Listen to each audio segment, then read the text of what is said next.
Существует Королевская академия, где обучают лучших целителей страны. Целители делятся на первый, второй и третий классы. Но есть Зенос, у которого даже нет лицензии на использование магии исцеления. Тем не менее, это не мешает ему помогать другим, когда есть возможность. Поэтому он открыл небольшую клинику на окраине королевства, где может лечить нуждающихся. Когда он закончил осматривать мужчину, который пришел к нему в кабинет, тот поблагодарил его, но сказал, что не может ничего предложить взамен. Тогда он отдал Зиносу все свои деньги. Зинос без возражений принял их, потому что ему не нужны были деньги. Когда мужчина ушел, его помощница Лили напомнила ему, что к нему должны прийти на прием. Зинос ответил, что скоро вернется, и ушел. Лили сказала, что к его приходу ужин будет готов. Через несколько часов Зинос закончил прием и пошел домой. На улице он увидел девушку-волчицу, которой, похоже, было очень больно. В этот момент к ней подошел дворянин и начал кричать. Он спросил, где она была. Девушка попыталась объяснить, что у нее болел живот, и она хотела пойти в больницу, но там ей отказали, потому что у нее не было денег. Он с презрением смотрит на нее, как будто боль в животе не повод идти в больницу, особенно для такой нищей рабыни, как она. Затем он хватает ее и требует, чтобы она немедленно вернулась к работе. Он тащит ее на кладбище и силой бросает на землю, ударяя головой о надгробный камень. Ясно, что ему плевать на ее состояние, ведь такая травма может быть смертельной. Но, что еще хуже, когда она от боли падает на землю, в нее начинает проникать странная черная энергия. Но благородному господину нет до этого дела. Он думает, что она притворяется и приказывает ей немедленно встать. Но из-за сильной боли она не может пошевелиться. Тогда он подходит к ней и угрожает закопать ее в одной из ближайших могил, если она не подчинится. Она все еще не отвечает, едва в силах двигаться, и он пинает ее. Благородному господину надоело ждать. Он приказывает ей поскорее обыскать кладбище в поисках чего-нибудь ценного. Когда он уходит, то ли от невыносимой боли, то ли от внезапного наваждения, что-то в девушке ломается, и она внезапно наносит ему удар в живот. Сначала благородный господин не может поверить в то, что произошло. Его никогда раньше так сильно не ранили. Он пытается уговорить девушку-волчицу, но потом вспоминает, что произошло несколько минут назад. Он пинал ее, а теперь она выглядит так, будто хочет его убить. Бесполезно пытаться уговорить ее. Он убегает со всех ног, отчаянно пытаясь спастись от девушки. Он бы точно погиб там, если бы не Зенос, который случайно оказался рядом. Аристократ подбежал к нему, умоляя о помощи, и сказал, что его рабыня сошла с ума и пытается его убить. Но Зенос вспомнил, как этот аристократ обращался с ней на улице, и понял, что тот сам напросился. Девушка-волчица наконец догнала аристократа, и тот сразу же начал умолять Зеноса спасти его. Зенос взглянул на нее и сразу заметил темную энергию, окружающую ее. Тогда он спросил аристократа, что тот делал, когда она потеряла контроль. Не желая признаваться, что он заставил ее ограбить могилу, аристократ уклончиво ответил, что просто искал добычу. Это явно незаконно. Но он быстро попытался сменить тему, напомнив Зеносу, что он тяжело ранен и ему нужно срочно в больницу, и предложил заплатить, если Зенос защитит его от девушек. Но Зеносу не нужны были деньги. Но он дал клятву спасать жизни. Когда девушка бросилась на аристократа, Зенос вовремя оттолкнул его в сторону. В ответ девушка запустила в Зеноса градом камней, но он легко увернулся от них. Увидев это, аристократ решил, что Зенос легко справится с девушкой, но Зенос твердо отказался, объяснив, что он не убивает.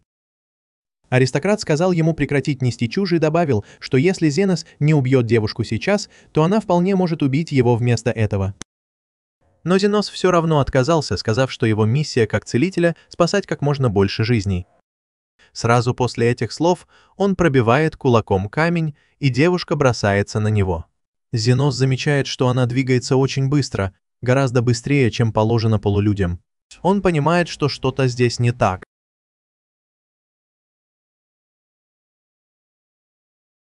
Он не собирался причинять ей вред, поэтому, когда она попыталась ударить его, он поднял щит, и от удара она отлетела назад и врезалась в здание. Из-за этого часть здания обрушилась прямо на Зеноса. Зенос тоже очень быстрый, он мог бы спасти аристократа, если бы захотел. но он просто решил этого не делать. Теперь, когда все успокоилось, Зинос подходит к девушке. У нее сломана нога, и она не может убежать. Зинос позволяет ей схватить себя за руку, чтобы она не двигалась. Он понял, что в нее вселился дух, поэтому положил руку ей на голову и начал исцелять ее, изгоняя дух. Ему удается это сделать, но ему все еще интересно, что могло заставить ее стать одержимой духом. В любом случае, с призраками нужно разобраться, поэтому он использует свои силы, чтобы изгнать дух. После этого он снова обращает внимание на девушку. Теперь, когда она в порядке, он исцеляет ее сломанную ногу, чтобы она снова могла ходить. Аристократ наблюдает за этим, пока выбирается из-под обломков. Он был совершенно потрясен тем, что Зинос обладает способностью мгновенно исцелять сломанную ногу, хотя сам он еще не совсем здоров. Он начал умолять Зиноса помочь и ему тоже. Но Зинос спокойно ответил, что он уже закончил на сегодня. Так что дворянину придется подождать до завтра, если он хочет, чтобы его вылечили. Дворянин понял, что у него осталось всего несколько часов, прежде чем он истечет кровью, и отчаянно умолял Зиноса исцелить его прямо сейчас. Наконец Зинос согласился, но предупредил, что это будет стоить ему дополнительных денег. Дворянин, не задумываясь о цене, отдал все свои деньги. Сумма была намного больше, чем обычно берут за услуги целителя, и он решил, что этого должно хватить. Но, к его удивлению, Зинос сказал, что этого недостаточно. Обычно Зинос не обращал внимания на деньги, но, учитывая, как вел себя дворянин, он вдруг почувствовал, что ему нужно больше. Дворянин пригрозил, что пожалуется на Зиноса за вымогательство. Но это не имело значения, потому что у Зиноса все равно не было лицензии. Он был незарегистрированным целителем. Технически он был нелегальным целителем, но дворянин вряд ли мог судить его, учитывая его собственные темные делишки с ограблением могил. Тем не менее, Зинос был разумным человеком, поэтому он предложил дворянину сделку. Кроме золота, он возьмет еще одну форму оплаты. И ему нужна была рабыня дворянина. Дворянин, которому девушка была безразлична, согласился на условия Зиноса. Как только Зинос вылечил его, он сердито отдал контракт на продажу девушки и в расстройстве ушел. Затем Зинос сел на землю рядом с девушкой и терпеливо ждал, пока она очнется. Когда она наконец открывает глаза, то с удивлением видит рядом с собой мужчину и спрашивает, кто он такой. Зинос спокойно представляется и объясняет, что он только что купил ее, и теперь она принадлежит ему. С этим разобрались, и он велит Тиль немедленно раздеться. Тиль смущается и спрашивает, серьезно ли он, но Зинос не шутит. Он говорит, что заплатил за Тиль много денег, поэтому ему нужно убедиться, что его собственность в хорошем состоянии. В конце концов, Тиль делает, как он говорит, потому что не может ослушаться своего хозяина. Зинос внимательно осматривает ее тело и сразу понимает, что с ней не так. Он заметил, что ей было больно. А все потому, что у нее в желчном протоке застрял камень. Для Зиноса это несложная операция, поэтому он протягивает руку к ее животу и с помощью магии проводит операцию. В мгновение ока камень исчезает, и Тиль сразу же чувствует, что боль прошла. Ей любопытно, и она спрашивает Зиноса, что он только что сделал. Он объясняет, что просто вскрыл ей живот, достал камень и зашил обратно, и все это заняло не больше секунды. Обычная процедура. По его словам, Зинос не видит в этом ничего особенного, но Тиль прекрасно знает, что ни один другой целитель не смог бы этого сделать. Она благодарит Зиноса за исцеление, но он говорит, что одной благодарности недостаточно. Он вложил в нее много денег, поэтому Тиль должна отработать их. Сначала Тиль думает, что Зинос хочет, чтобы она ублажала его своим телом. Но Зинос просто хочет, чтобы она показала ему дорогу к одному растению, которое он ищет. Тиль думает, что это странная просьба, но она ведет его к кусту с листьями, которые он ищет. Она спрашивает, действительно ли это все, что ему нужно, потому что она готова сделать для него гораздо больше, но Зинос отвечает, что этого достаточно. Зинос считает, что за работу, которую он выполняет для других, нужно платить. И помощь Тиль в поиске этих листьев – это все, что ему от нее нужно, поэтому теперь между ними нет никаких долгов. Затем он разрывает контракт с Тиль и говорит, что теперь она свободна и может делать все, что захочет. Тиль не знает, что ей теперь делать, ведь она больше не рабыня. Но теперь она может пробовать все, что угодно, и это все благодаря Зиносу. Она спрашивает, может ли она прийти к нему снова, и Зинос отвечает, что если ей когда-нибудь будет больно, он с радостью ее вылечит, но не бесплатно, конечно. Тем временем, пока Зинос был на вызове, Лили готовила ужин. Аромат еды был таким соблазнительным, что кормила спустилась вниз, чтобы посмотреть, что там готовится. Лили замечает ее, и кормила говорит, что с нетерпением ждет, когда попробует стряпню Лили, но так как ужин будет готов не скоро, ей придется подождать в своей комнате. В этот момент приходит Зофия, она ищет Зеноса. Но Лили говорит ей, что он ушел на вызов и еще не вернулся. Зофия специально пришла пораньше, надеясь, что Зенос будет один. Не найдя его, она решает терпеливо ждать его возвращения. Но, похоже, не только Зофия хотела увидеть Зеноса сегодня. Через несколько мгновений появляется Линга, которая тоже его ищет. Лили сообщает ей, что Зеноса здесь нет, и Линга говорит, что подождет, но она удивлена, увидев Зофию. Она надеялась, что сможет облизать Зеноса с ног до головы, пока он будет осматривать ее тело. Но теперь ее планам не суждено сбыться. Через несколько мгновений в дверь врывается Арчиха по имени Лоа. Лили идет ей навстречу и говорит, что она может присоединиться к ним, но только после того, как починит сломанную дверь. Лоу тоже неравнодушна к Зеносу. Но на самом деле она пришла сюда, потому что аромат приготовленной Лили еды доносился до нее за несколько кварталов, и ей захотелось попробовать. Вскоре Лили заканчивает готовить и уходит по делам, оставляя остальных на кухне. Как только Лили выходит из виду, девушки-полулюди не могут больше сдерживаться и поддаются искушению, не в силах устоять перед аппетитным запахом. Они решают немного попробовать. Но они достаточно умны, чтобы не съесть все до конца. Или так они думали, потому что теперь в кастрюле почти ничего не осталось. Они начинают понимать, что натворили. Они знают, что Лили точно разозлится, когда вернется. Вскоре Лили возвращается и, увидев, что произошло, улыбается и требует объяснений. Позже, тем же вечером, Зенос наконец-то возвращается домой, и Лили извиняется, что ужин еще не готов, как она обещала. С едой возникла небольшая проблема, но она уже придумала, как ее решить. Она отправила девочек за ингредиентами, чтобы приготовить что-нибудь другое. Когда они вернулись, то принесли гораздо больше, чем она ожидала. Благодаря этому Лили сможет сегодня приготовить настоящий пир. Но перед тем, как уйти, она узнала, что у Зеноса был тяжелый день. Поэтому она сказала, что приготовит ему чашку черного чая, чтобы он мог отдохнуть. Раньше Зенос был в группе искателей приключений высшего уровня, но все изменилось в один день, когда их лидер Астан бросил ему золотую монету в качестве жестокого напоминания о его бедности. Затем Астан заявил, что Зенос больше не член их группы. Он назвал Зеноса бесполезным и сказал, что без него группе было бы лучше. Но Зенос прекрасно понимает, что именно благодаря ему их группа не распалась. Однако Астан отказывается это признавать. Он признает, что взял Зеноса в группу только для того, чтобы использовать его как одноразовый щит, потому что всем было бы все равно, если бы он погиб в бою. Теперь, когда их команда стала сильнее, Зенос пытается объяснить, что они достигли такого уровня только потому, что он всегда был рядом, чтобы лечить их, когда Астан принимал необдуманные решения. Но Астан отмахивается от него, говоря, что его самодельные методы лечения бесполезны и что любой другой целитель справился бы с этим лучше. Тем временем в темном переулке двое работорговцев пытаются схватить эльфийку, чтобы продать ее позже. Женщина советует своему напарнику обращаться с Лили осторожно. Эльфы встречаются очень редко, и если она останется невредимой, они получат гораздо больше денег. Мужчина уже прижал Лили к земле, но она не из тех, кто легко сдается. Она бьет его ногой в пах, и пока он корчится от боли, убегает. Она бы и правда смогла убежать, но у мужчины был лук, и он выстрелил ей в ногу. Лили падает на землю, не в силах бежать дальше, и мужчина быстро догоняет ее. Он снова пытается схватить ее, но Лили кусает его за руку, и ему приходится ударить ее ножом, чтобы освободиться. Зенос случайно проходил мимо и увидел, как Лили лежит на земле в луже крови. Он сразу же спросил у мужчин, которые это сделали, что с ней произошло. Они сказали ему, чтобы он не вмешивался, потому что рабство в этой стране законно, и раз они владеют Лили, то могут делать с ней все, что захотят. Зенос знал, что они правы с юридической точки зрения. Он ничего не мог сделать, чтобы спасти Лили. Но потом ему пришла в голову идея, и он объявил, что хочет купить ее.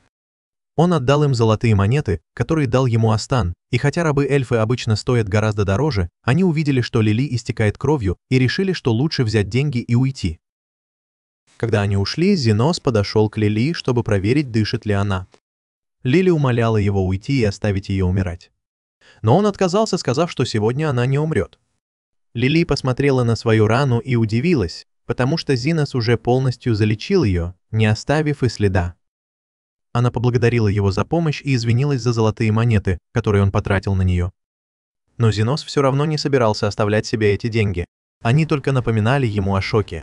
Он спрашивает Лили, есть ли у нее куда пойти, Но, учитывая, что она была рабыней, можно предположить, что у нее нет денег и дома.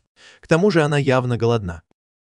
Поэтому Зенос первым делом предлагает ей поесть и купить одежду. В итоге он приводит ее в ближайшую закусочную и по дороге покупает ей новую одежду. Лили с удовольствием ест, но не может не удивляться, что Зенос ничего не заказал для себя. Зенос говорит, что не голоден. Но правда в том, что у него не осталось ни одной монеты. Он потратил последние деньги на еду и одежду для Лили. А теперь, когда его выгнали из Золотого Феникса, ему нужно найти работу, чтобы не умереть с голоду. В этот момент в закусочную заходит мужчина с раной на руке. Он явно попал в какую-то передрягу, еле выбрался оттуда живым, но выглядит неважно. Зенос замечает его и видит дырку в его руке и слабые следы ожога.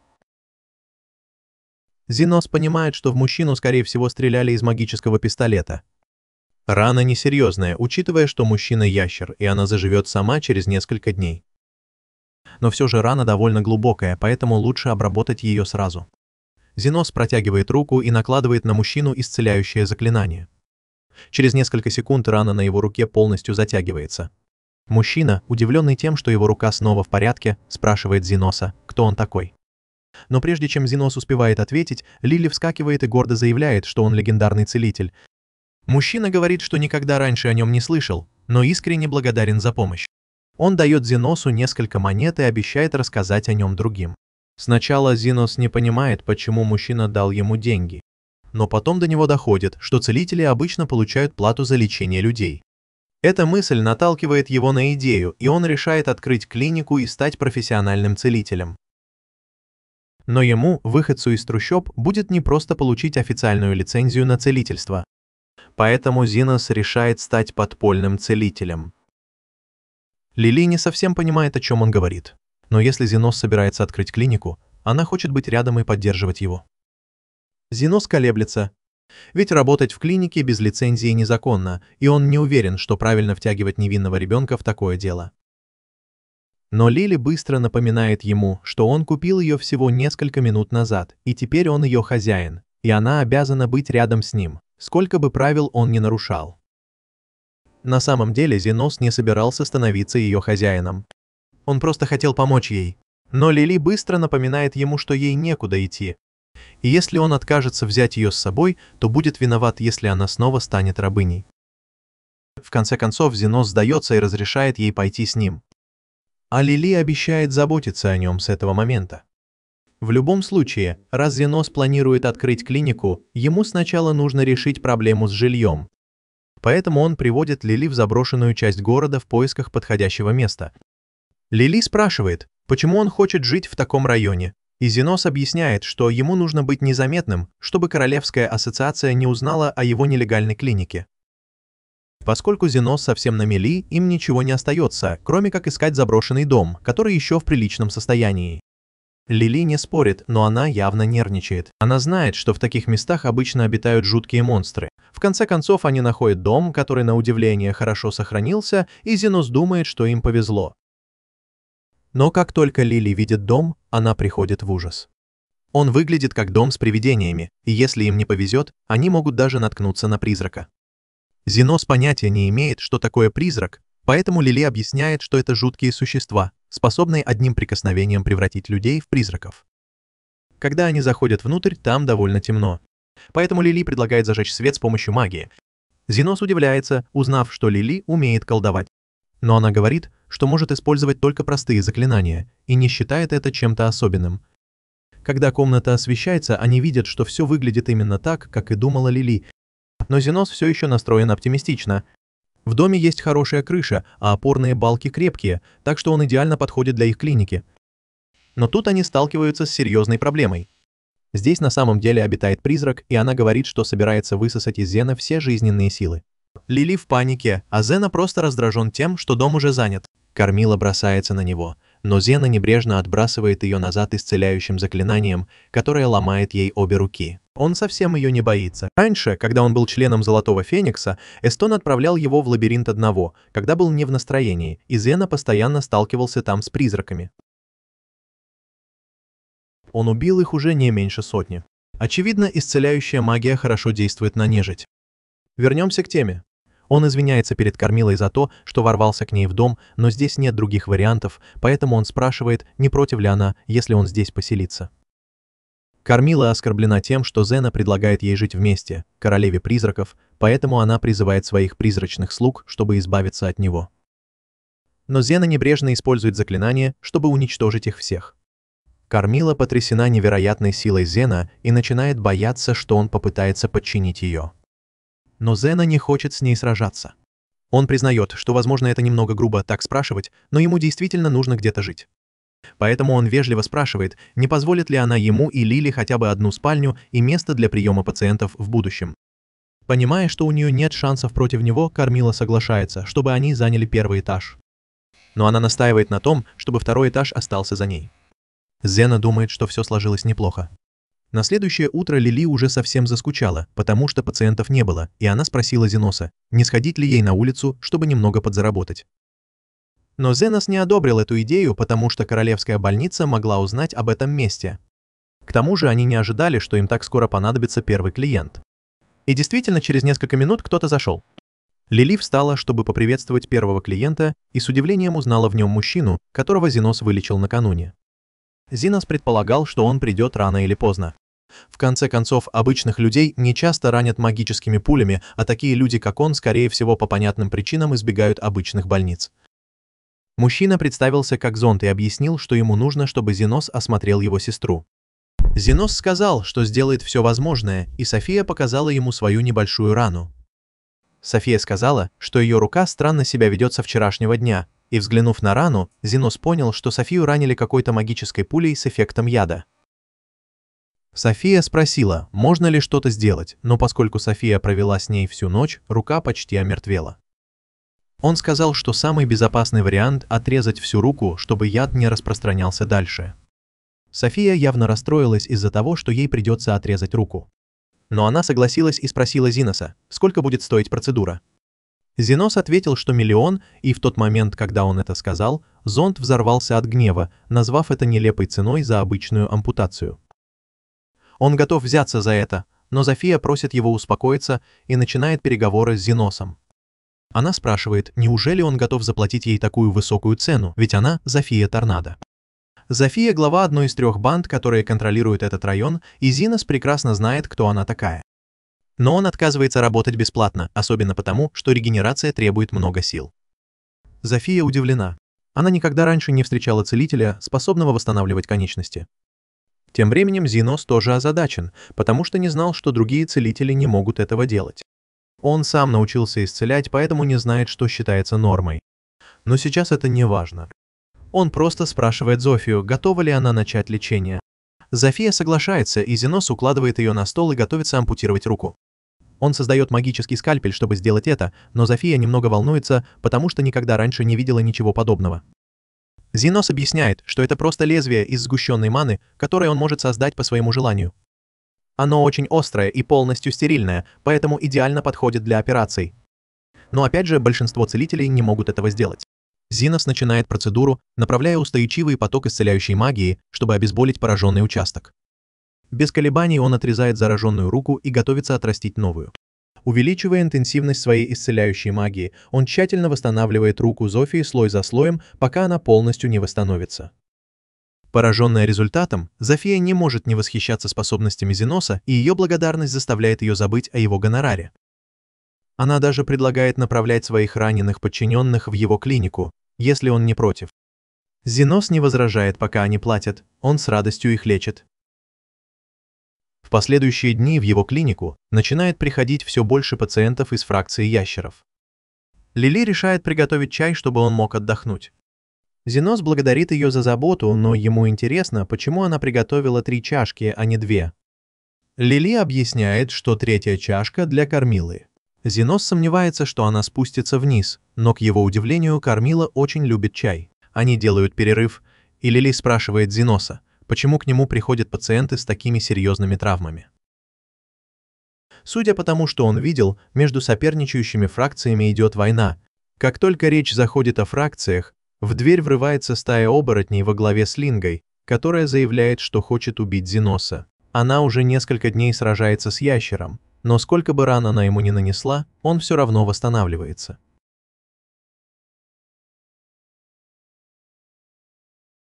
Разочарованная, она решает, что единственный выход – убить их целителя, и Зенос говорит, что он не работает на фракцию ящеров и предпочел бы избежать насилия. Но Линга уже приказала своим людям убить его. Проблема в том, что благодаря защитной магии Зиноса ни один из их ударов не может его ранить. Поняв, что она не может победить его в бою, Линга решает разгромить клинику, надеясь выгнать его, но это оказывается ужасной ошибкой. В конце концов, это все еще дом Кормилы, и она не позволит никому его разрушить. Когда Линга и ее оборотни увидели Кормилу, они испугались. В конце концов, призрак — это смертоносное существо, с которым они никогда не смогли бы справиться. Кормила была готова лишить их жизни в отместку за то, что они сделали. Но Зенос вмешался и попросил ее успокоиться. Он не хотел, чтобы кто-то умер в его клинике. Он предложил им выход. Если Линга и ее команда устранят разрушения, которые они причинили, он готов закрыть на это глаза. Для Зеноса все шло гладко с тех пор, как он взял под контроль Лингу и оборотней. Но однажды в клинику пришел орк с посланием от босса. Зенос ожидал, что рано или поздно это произойдет, учитывая, что он уже сталкивался с двумя боссами из трущоб. Лоа, которая командовала орками и ограми, сколотила свое состояние благодаря грубой силе, добывая магические камни. Уже одно это делало ее важной фигурой в этих краях. Хорошая новость заключалась в том, что как только он разберется с ней, ему больше не придется беспокоиться о том, что кто-то создаст проблемы в его клинике. Поэтому он решил, что лучше разобраться с этим сейчас и покончить с этим. Но прежде чем уйти, Зенос повернулся к орку и спросил, можно ли договориться с Лоу. Орк ответил, что она самая мудрая и достойная женщина, которую он когда-либо встречал. Зенос с облегчением услышал это, хотя и удивился, почему орк не привел Лоу к нему сразу. Орк объяснил, что она сейчас не может двигаться. Это звучало не очень хорошо. Поэтому, не теряя ни секунды, Зенос поспешил на встречу со своей новой пациенткой. Орк отвел его в пещеру и представил Зеносу Лоу. Она рада наконец-то с ним познакомиться, но прежде чем что-то случится, Зенос спрашивает, откуда она вообще о нем узнала. Лоу объясняет, что люди, ящеры и оборотни постоянно говорят об этом суперсекретном целителе, о котором они никому не должны рассказывать. Это как-то противоречит самой сути подпольного целительства. Но с этим Зеносу придется разобраться позже. Судя по тому, что слышал Лоу, Зенос готов лечить любые травмы, если ему заплатят. Поэтому теперь она хочет посмотреть, насколько он хорош. Зенос подходит к ней и поднимает руку, и Лоу спрашивает, что он делает. Зенос говорит ей, что поскольку он не видит никаких видимых повреждений снаружи, он сканирует ее, чтобы проверить, нет ли чего-то неладного внутри. Лоу был удивлен, так как большинство целителей не способны на такое. Но Зенос считает это обычной процедурой. В конце концов, как еще можно диагностировать внутренние повреждения? Когда сканирование заканчивается, он обнаруживает необычную опухоль в животе Лоу.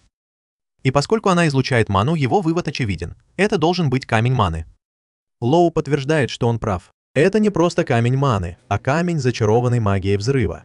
Если она хотя бы сдвинется с места, он может взорваться. Зенос спрашивает, не было ли это попыткой убийства, не подложили ли ей камень в еду, но Лоу качает головой. Здесь нет никакого заговора. Она просто была голодна и подумала, что камень — это рисовый шарик. Такое могло случиться с кем угодно. Но Зенос не видит причин для беспокойства, так как рано или поздно камень просто выйдет естественным путем. Он собирается уходить, но Ло останавливает его, говоря, что все не так просто. Когда она проглотила камень, то частично разжевала его. Это значит, что у нее осталось не так много времени, прежде чем он взорвется. Она уже смирилась с тем, что умрет из-за своей ошибки. Но что действительно ее беспокоит, так это то, что ее люди отказываются бросить ее. Зенос спрашивает, чего именно она хочет от него. Тогда она объясняет, что позвала его сюда только для того, чтобы передать ему все свое состояние. Как только она взорвется, это станет концом империи орков, которую она построила. Поэтому вместо того, чтобы позволить ее богатству попасть в чужие руки, она лучше отдаст его тому, кто действительно сможет им правильно распорядиться. Изучая Зеноса, она узнала, что хотя он берет большие деньги за свои услуги целителя, у него есть правило бесплатно лечить детей, а значит, у него доброе сердце. Она бросает ему ключ и объясняет, что он даст ему доступ к ее сокровищнице после ее смерти. Но Зенос так и не согласился позволить ей умереть. Тот факт, что она еще не взорвалась, говорит о том, что она проглотила камень маны не так давно. Поэтому Зенос достает свой скальпель и подходит к Ло. Без колебаний он разрезает ей живот. Сначала ее люди пытаются вмешаться, но Зенос в ответ достает взрывной камень маны. За несколько мгновений он успевает разрезать живот Ло, достать камень и зашить раны, чтобы она больше не боялась взорваться.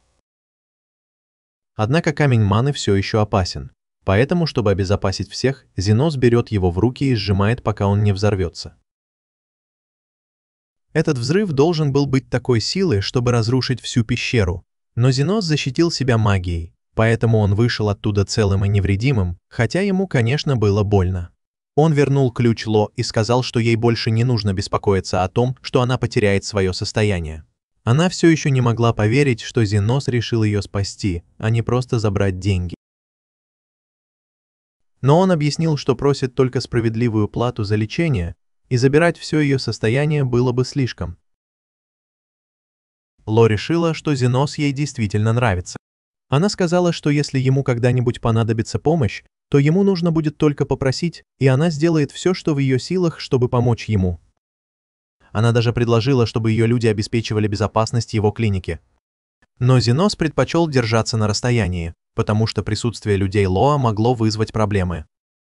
Прошло несколько дней, и Лили сидела за стойкой регистрации, раздраженная тем, что Зофия, Линга и Ло стали приходить в клинику гораздо чаще.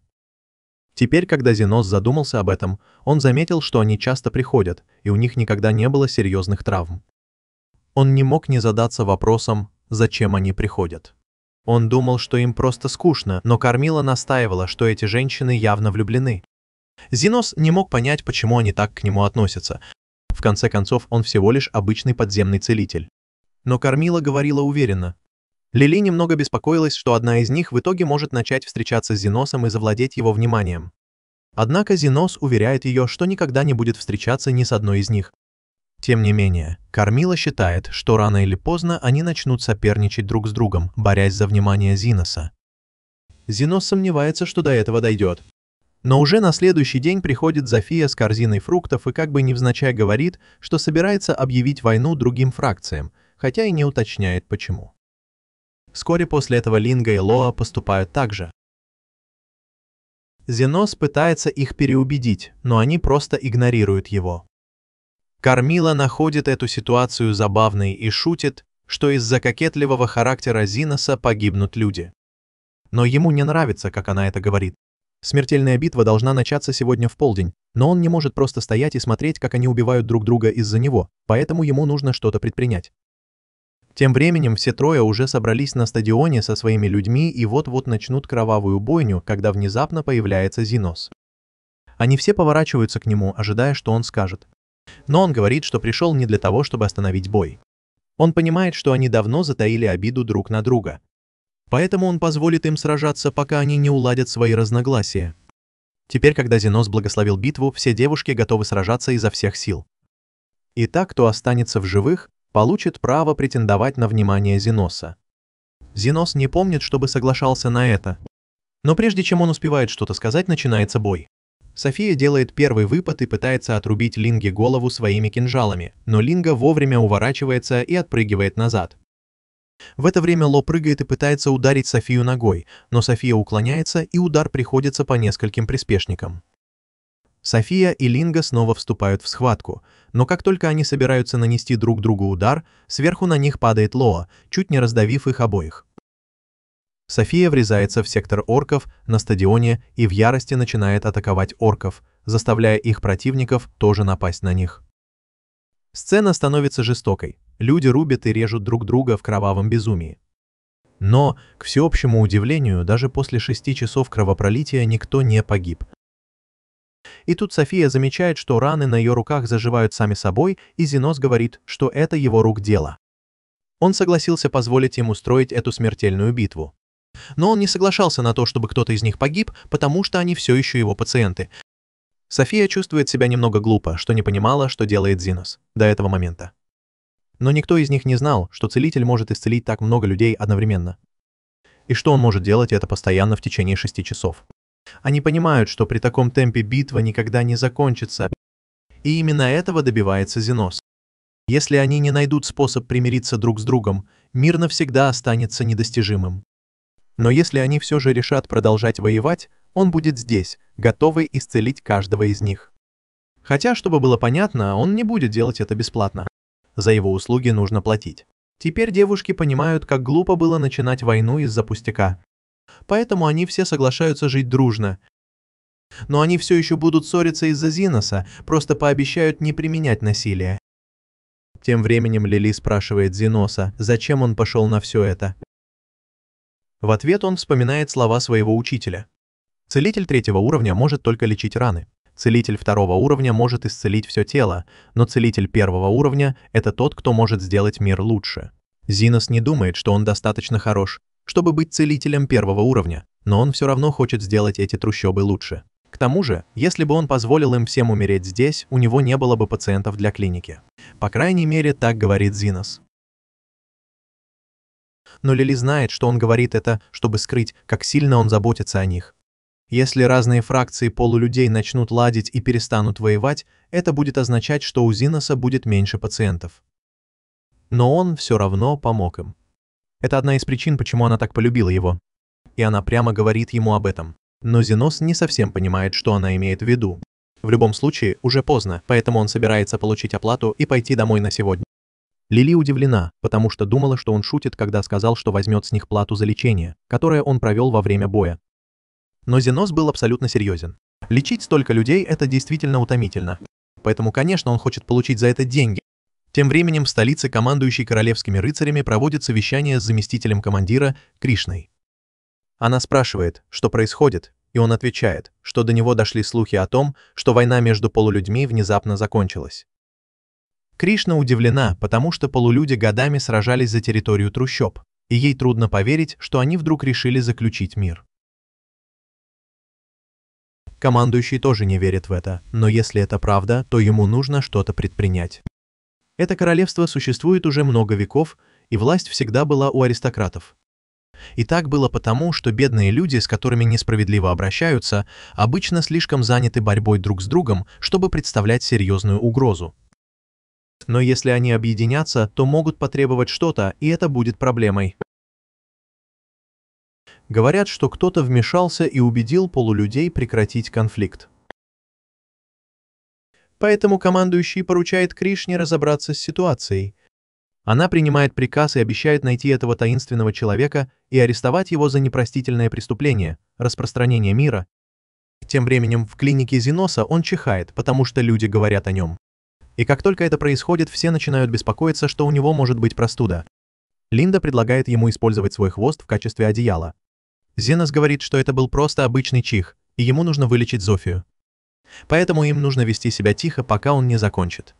Зинос лечит руку Зофии, и она благодарит его, но так как он давно не лечил ее, он спрашивает, что с ней случилось. Зофия рассказывает, что вчера во время работы она получила травму.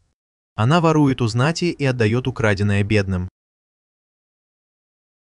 Но вчера, когда она была в доме одного из дворян, на нее напала заместительница командира королевских рыцарей. Ее зовут Кришна, и она сумасшедшая. Если она заметит тебя, то без раздумий откроет огонь из своих магических пушек. Кармила понимает, что если Кришна заметит Зиноса, то у него будут серьезные проблемы. Но Зинос не слишком обеспокоен. Он сомневается, что такая важная и высокопоставленная особа, как заместительница командира, будет обращать внимание на такого скромного подпольного лекаря, как он. Тем временем Кришна бродит по трущобам в поисках информации о Зиносе. Она замечает, что все полулюди живут в мире. Поэтому она подходит к ящеру и требует рассказать, кто положил конец конфликту между ними. Ящер, не зная, кто такая Кришна, и помня о желании Зиноса оставаться в тени, отвечает, что ничего не может ей рассказать. Когда он собирается уходить, Кришна достает пистолет и угрожает выстрелить в него, если он не ответит на ее вопросы. Но ящер готов принять пулю за Зиноса, поэтому он говорит ей, чтобы она стреляла. В этот самый момент мимо проходят Зофия и ее брат, и поскольку Кришне сейчас не до него, она быстро решает сбежать. В итоге она оказывается в заброшенной части города и по счастливой случайности натыкается на клинику Зена. Надеясь, что он подскажет ей дорогу, она заходит внутрь. Зена без колебаний предлагает помочь ей вернуться в город. Но тут выходит Лили с чаем, и как только Кришна замечает ее эльфийские уши, она тут же стреляет Зена в голову. Лили не может поверить, что Кришна просто так выстрелила в Зена без предупреждения. Но Кришна настаивает, что у нее была веская причина для этого. Помимо задания, которое она сейчас выполняет, ей также поручили расследовать серию недавних похищений в этом регионе. Учитывая, что Зена – человек, а Лили – эльф, Кришна быстро пришла к выводу, что Зена похитил Лили. Поэтому она выстрелила ему в голову. В рассуждениях Кришны есть несколько нестыковок.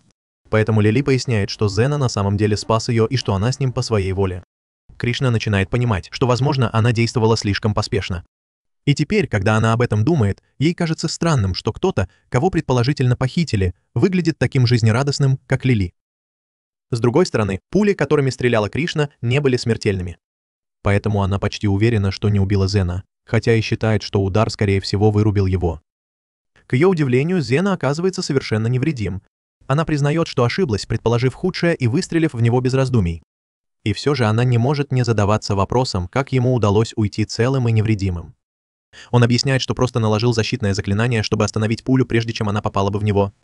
Но Кришна все равно сомневается.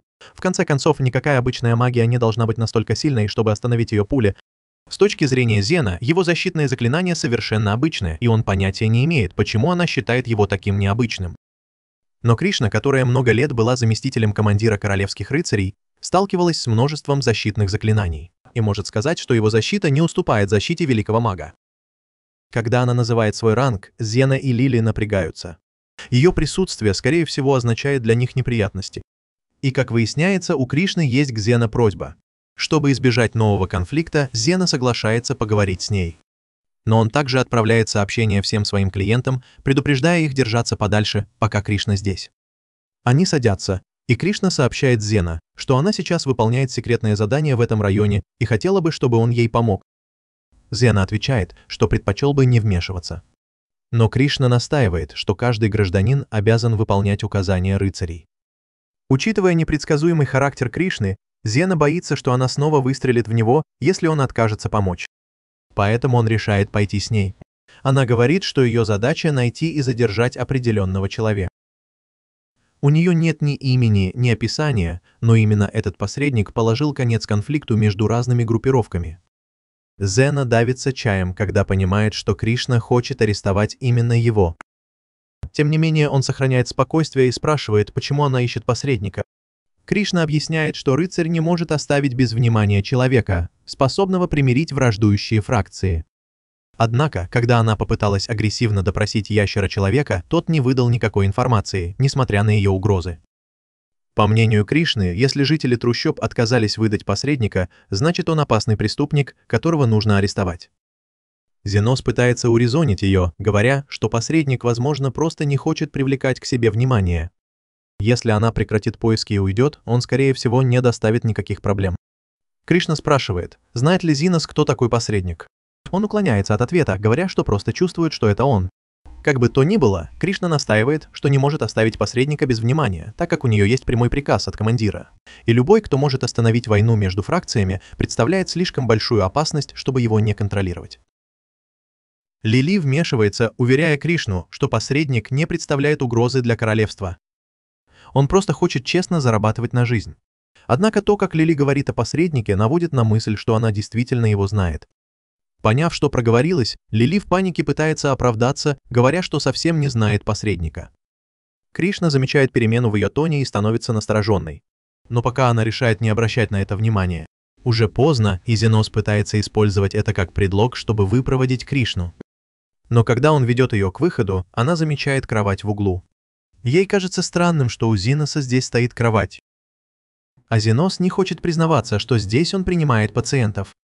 Вместо этого он говорит ей, что собирался избавиться от него. Услышав это, Кришна тут же спрашивает Зена, может ли она воспользоваться этим. Она давно пытается найти базу для операций в трущобах, поэтому была бы благодарна, если бы Зена разрешил ей остаться здесь до завершения миссии. Естественно, она готова заплатить за проживание. Зена не может просто так отказать, не вызвав подозрений у Кришны, поэтому неохотно соглашается, а Кармила находит ситуацию забавной. Лили готовит зеленый чай для новой гостья, но все равно ревнует, чувствуя, что другая женщина отнимает у нее внимание Зена. Чтобы доказать свое превосходство, она забирается Зена на колени и просит погладить ее по голове, как он обычно делает. Зена выполняет просьбу Лили, хотя и немного смущен ее внезапностью. Тут появляется Кормила и объясняет, что Лили просто ревнует. Зена вздрагивает, потому что Кормила прошептала это ему на ухо, когда была невидимой. Решив не позволить Кришне завладеть сердцем Зена, Лили уделяет ему еще больше внимания, чем обычно, чтобы обозначить свою территорию. Однако Кришна выглядит совершенно безразличной. В конце концов Лили засыпает. Зена осторожно относит ее в постель, а затем возвращается в гостиную, чтобы продолжить разговор с Кришной. Он рассказывает всю историю о том, как спас Лили от работорговцев. Очевидно, эти торговцы были частью подпольной сети, действующей в этом районе. Это объясняет, почему Лили так быстро отреагировала. Проблема в том, что у Зена нет никакой информации о людях, которые этим занимаются. Кстати, у Кришны есть вопрос, который она давно хотела задать. Учитывая, что Зенос, очевидно, мастер-маг, который в совершенстве овладел защитной магией, она задается вопросом, возможно ли восстановить целую руку, если кто-то посвятит столько же времени изучению магии исцеления. Зенос собирается спросить, неужели для целителя так сложно восстановить руку? Но прежде чем он успевает это сделать, вмешивается Кришна, утверждая, что это невозможно. Только святые или самые элитные целители обладают такой силой. Зенос спрашивает, зачем она вообще об этом заговорила. В ответ Кришна объясняет, что недавно у нее была стычка с Зофией, и она отчетливо помнит, как нанесла Зофии серьезную рану. Но когда она увидела Зофию вчера, ее рука была полностью исцелена. Кришна уверена, что в трущобах должен быть целитель, достаточно могущественный, чтобы восстановить целую конечность. И если это так, то логично предположить, что такой человек может иметь значительное влияние на лидеров фракций. Кришна планирует возобновить расследование утром, чтобы найти какие-нибудь зацепки, которые приведут ее к этому злому целителю. Но Зенос не понимает, почему она считает, что целитель может быть злым. На самом деле, Кришна, похоже, негативно настроена по отношению ко всем в трущобах. Поэтому он спрашивает, есть ли для этого какая-то причина. Кришна признает, что, возможно, у нее предвзятое мнение, но у нее есть свои причины. Кто-то из трущоб убил ее мать. Ее мать была доброй женщиной, которая искренне хотела изменить мир к лучшему и делала все возможное, чтобы помочь другим. Она часто посещала трущобы, устраивала мероприятия, чтобы накормить тех, кто не мог себе позволить еду. Но однажды она просто не вернулась. По словам свидетелей, на мать Кришны напали и убили, чтобы украсть ее обручальное кольцо. Она была в отчаянии, когда узнала, что ее мать спасла многих людей от голода, но никто не помог ей самой, когда она нуждалась в помощи. Поэтому Кришна решила вступить в рыцарский орден и стать непобедимым героем, способным вершить правосудие в трущобах. На следующий день Кришна отправляется на поиски, а Зенос возвращается к своим пациентам.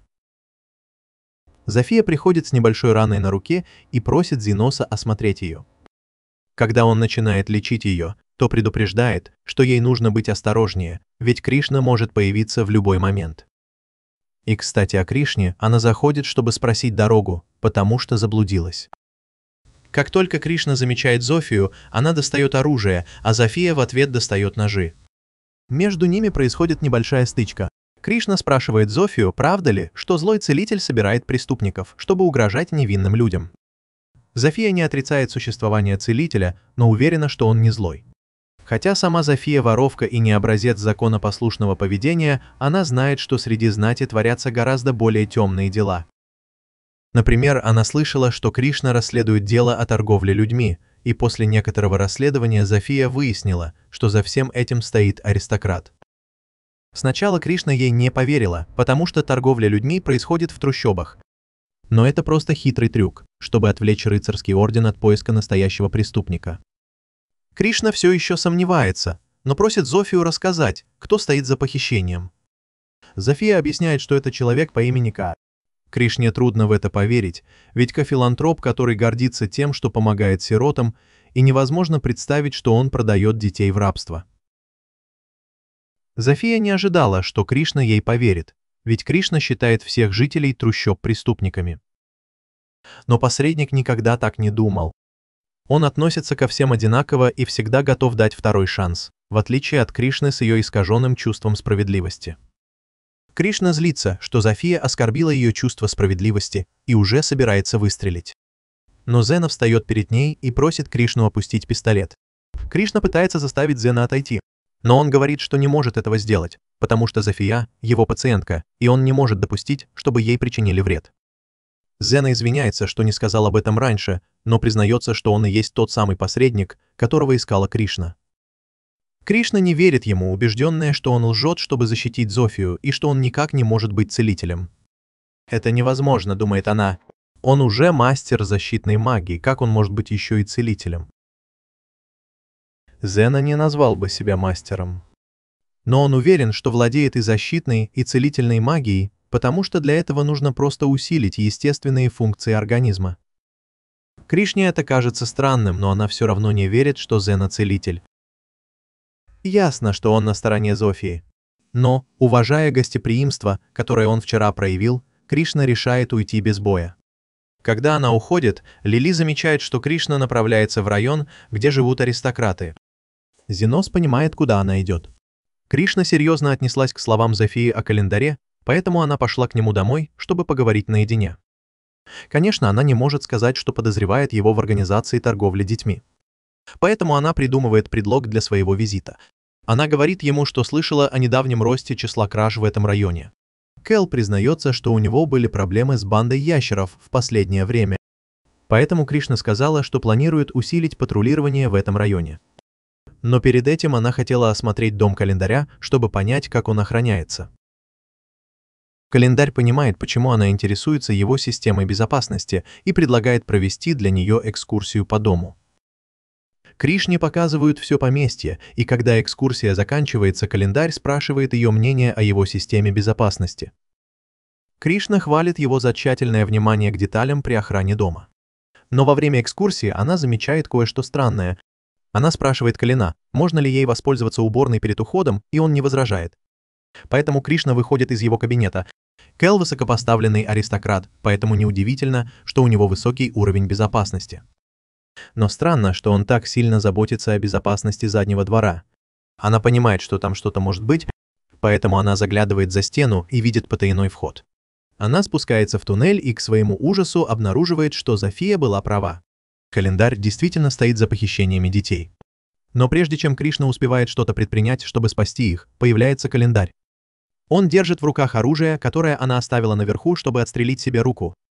Он посмеивается над тем, как легко он расправился с рыцарем, и предупреждает, что ей не стоило совать нос не в свое дело. Теперь ему нужно только устранить ее, чтобы его торговля детьми продолжалась. Но прежде чем он успевает что-то сделать, появляются Зофья и Зинос. Зинос испугался, что Кришне будет больно, когда он понял, куда она направляется.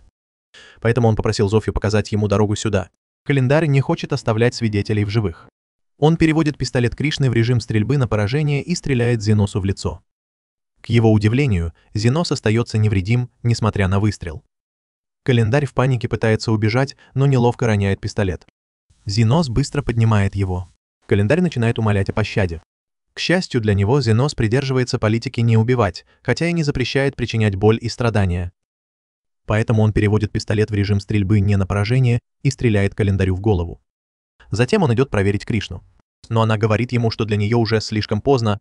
У нее нет руки, и большая часть живота отсутствует. Она уже смирилась со своей судьбой. Но Зинос говорит ей, что с ней все будет в порядке, хотя он возьмет с нее за это много денег, так что ей придется заплатить по большому счету. Через несколько мгновений Кришна приходит в себя, пораженная тем, что Зинос смог мгновенно отрастить ей руку. До нее доходит, что он, должно быть, не врал, когда говорил, что он посредник. Но теперь ее меньше всего волнует, арестуют его или нет.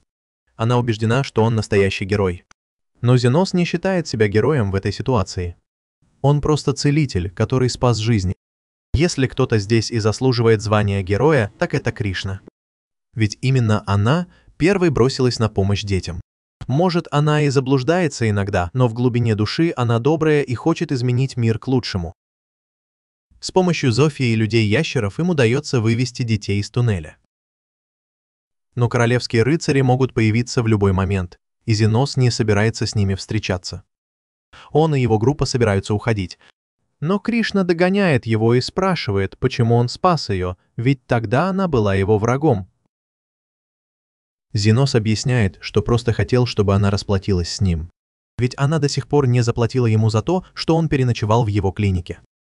А теперь, когда она вылечилась, он надеется получить полную оплату как можно скорее. Проходит несколько дней, и все возвращается на круги своя. Лили и Зенос решают прогуляться по трущобам. Пока они гуляют, Зенос вспоминает свое детство. Тогда он был сиротой в трущобах, у него ничего не было. Он целыми днями сидел один в темном переулке. Однажды Астан проходил по трущобам, выбирая, кого бы из детей использовать в качестве носильщика. Но никто из них не подходил ему. Он замечает Зеноса и решает рассмотреть его получше. Затем он спрашивает Зеноса, не мечтал ли тот когда-нибудь стать искателем приключений, потому что хотел бы пригласить его в свою команду. Он говорит это вежливым тоном, с фальшивой добротой, и Зенос ошибочно принимает его за хорошего человека. Но он не уверен, что примет это предложение, потому что выходцам из трущоб редко разрешают становиться искателями приключений. Но Эстан убеждает его, что если у него есть способности, то он может добиться всего. Затем он спрашивает Зеноса, в чем тот хорош, и Зенос отвечает, что немного владеет магией исцеления. Но Эстан ему не верит, потому что изучение магии исцеления стоит дорого и требует многолетнего обучения в Королевской академии. И бедный сирота никак не мог научиться этому самостоятельно. Но Эстану все равно, умеет ли Зенос на самом деле исцелять или нет. Он просто хочет использовать его как одноразовый щит, если что-то пойдет не так. Поэтому, когда Зенос соглашается присоединиться к нему, Эстан ведет его в лес. Там они вдвоем сражаются с волком-монстром. Эстан получает небольшую рану. Зенос вмешивается и использует свою магию, чтобы исцелить его. Затем, когда Эстан снова нападает на волка, Зенос снова использует свою магию исцеления. На этот раз, чтобы увеличить скорость Эстана. Благодаря этому Эстан наносит решающий удар и отрубает волку голову. Но он почему-то не замечает, что его раны заживают во время боя, и что он внезапно стал быстрее. Поэтому он считает Зеноса бесполезным идиотом. Через несколько лет Эстан решает выгнать Зеноса из своей команды. Однако у отряда Астаны дела идут неважно.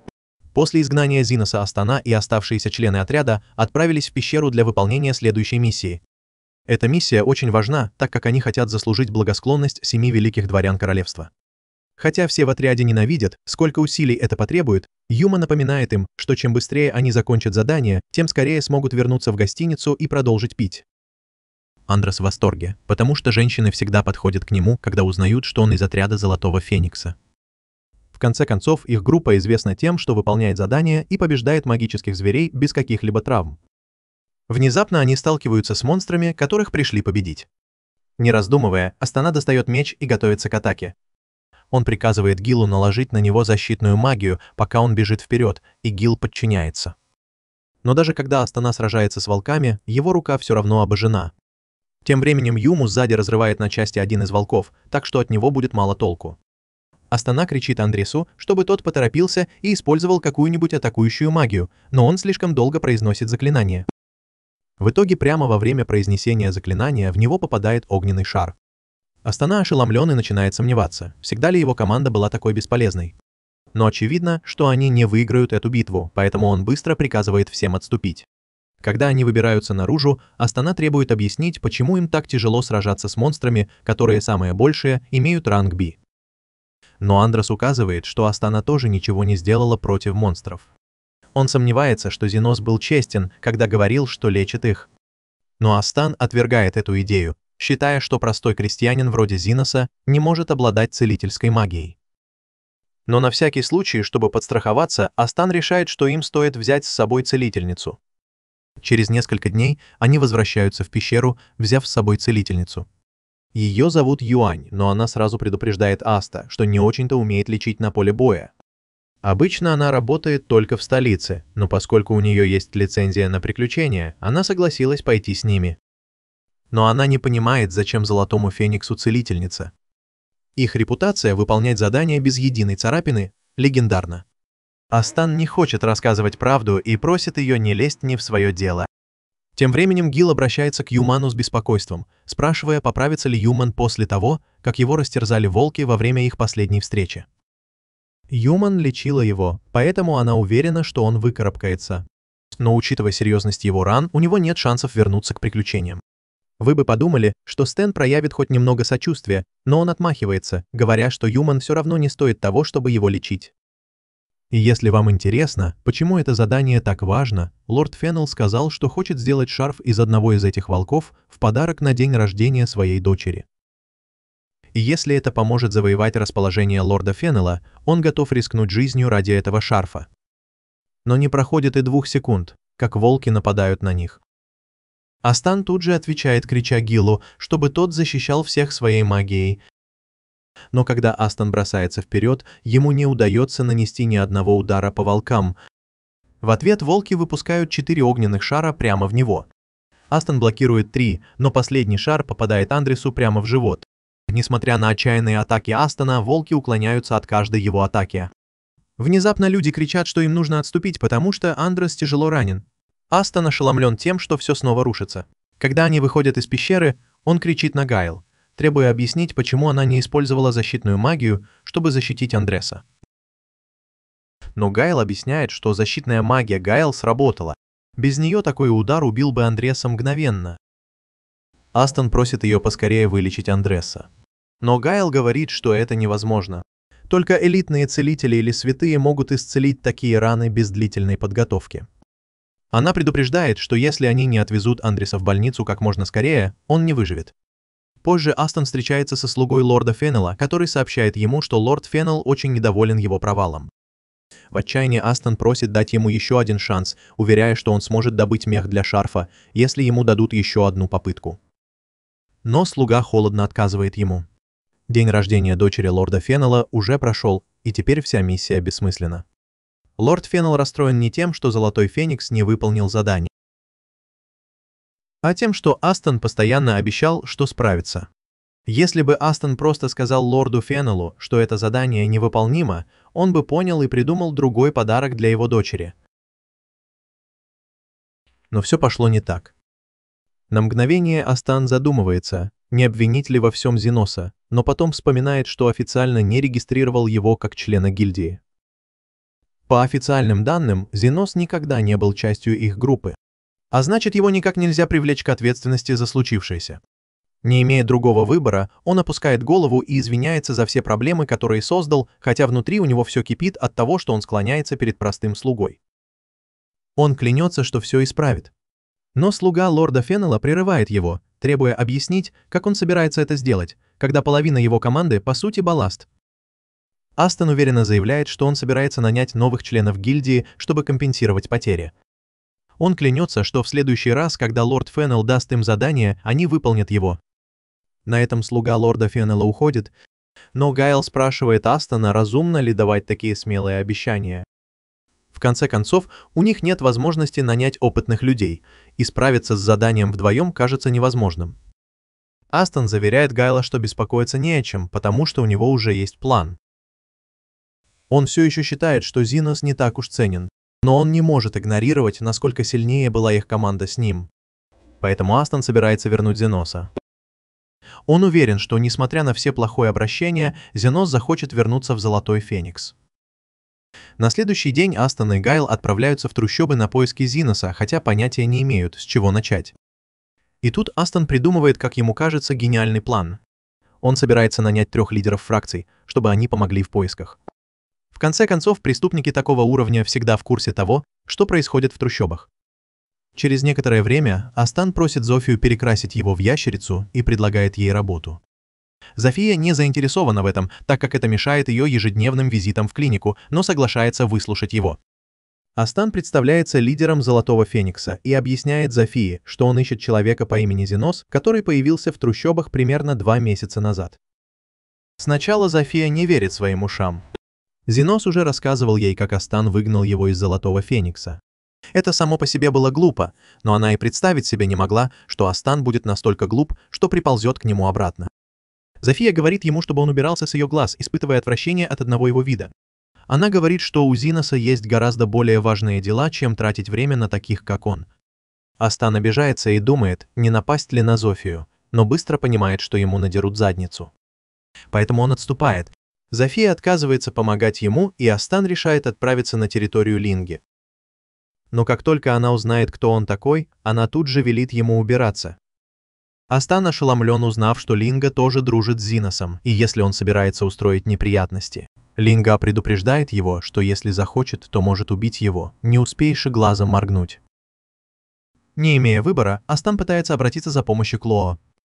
Но, как и остальные, она велит ему убираться. Она даже угрожает, что если узнает, что он приставал к Зеносу, то лично разорвет его на куски. Эстан и Гайл, не теряя времени, выходят из пещеры Лоа, и Эстан поражается тому, насколько высоко лидеры фракций ценят ксиносов. Он пытается понять, о каких ксиносах они говорят, потому что не может поверить, что тот никчемный парень, которого он помнит, может иметь такое влияние в трущобах. Но Гайл замечает, что Ксенос идет по улице вместе с Лили. Они только что закончили свои дела и собирались домой, когда Эстан вдруг окликнул Зеноса. Зенос удивлен, увидев Эстана и Гайла, но поскольку он не очень-то рад их видеть, он разворачивается и уходит. Эстан останавливает его, говоря, что он пришел сюда, чтобы пригласить Зеноса обратно в Золотой Феникс.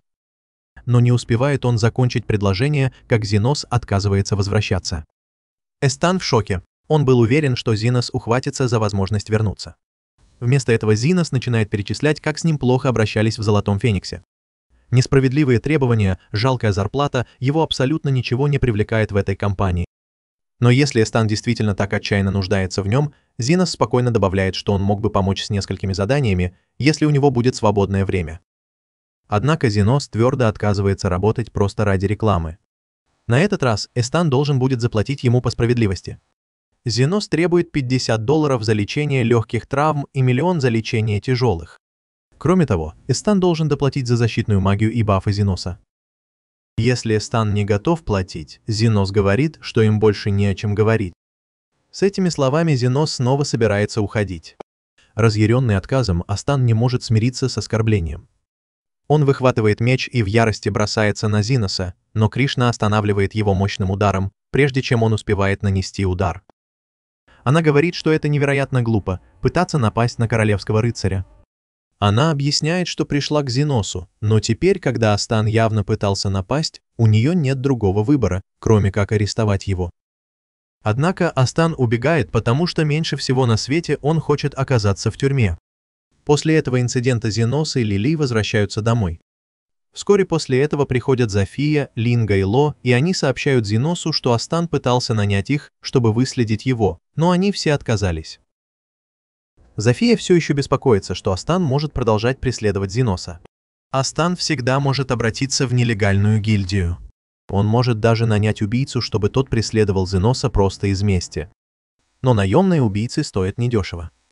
И если Астан был настолько отчаянным, что решил выследить Зеноса вместо того, чтобы нанять новых членов группы, у него, вероятно, нет денег. Но Зофия все равно беспокоится, потому что ходят слухи о человеке из нелегальной гильдии, известном как проводник, который, по слухам, берется за работу бесплатно при определенных обстоятельствах. Если Астан каким-то образом убедит его, Зенос окажется в реальной опасности. Через некоторое время Зенос понимает, что не может уснуть. Он не может успокоиться после встречи с Астаном, и Камила спускается вниз, чтобы проверить его и убедиться, что с ним все в порядке. Она спрашивает Зеноса, правда ли, что он научился исцеляющей магии в трущобах. Он объясняет, что пытался оживить труп, и после этого к нему пришла исцеляющая магия. Камила предупреждает, что магия воскрешения запрещена, но в защиту Зеноса он понятия не имел, что это запрещено, когда впервые попытался это сделать. В конце концов, он был тогда еще ребенком. Когда Камила вспоминает о запрещенной магии, ей приходит на ум нечто похожее – искусственная жизнь, которая была еще при ее жизни. Это было во время войн с демонами, когда повелитель демонов был еще жив. Он часто сражался с помощью големов, оживленных с помощью запрещенной магии. В этот момент Зенос слышит шум снаружи, и Камила вызывается посмотреть, что там. К ее удивлению, она видит, что большая часть трущоб охвачена пламенем, а голем бегает по улицам, разрушая все на своем пути. Похоже, Астан действительно был настолько труслив, что нанял убийцу, чтобы избавиться от Зеноса. Поскольку он не мог позволить себе нанять обычного киллера, он в итоге обратился к проводнику. Проводник согласился выполнить задание бесплатно. Но сначала он хотел услышать всю историю, чтобы понять, стоит ли оно того. Астан подробно рассказал обо всем, и проводнику показалось забавным, что Астан такой эгоистичный придурок. Но он решил, что будет забавно преследовать Зеноса, ведь он искал возможность испытать свой новый эксперимент. Зенос и Кормила вернулись в город и увидели, что разрушение гораздо серьезнее, чем они ожидали. Вскоре к ним присоединились Зофия, Линга и Ло, умоляя Зеноса о помощи. Многие из их людей пострадали от нападения голема. Он спрашивает их, знают ли они, откуда взялся Голландем. Но для них это полная загадка.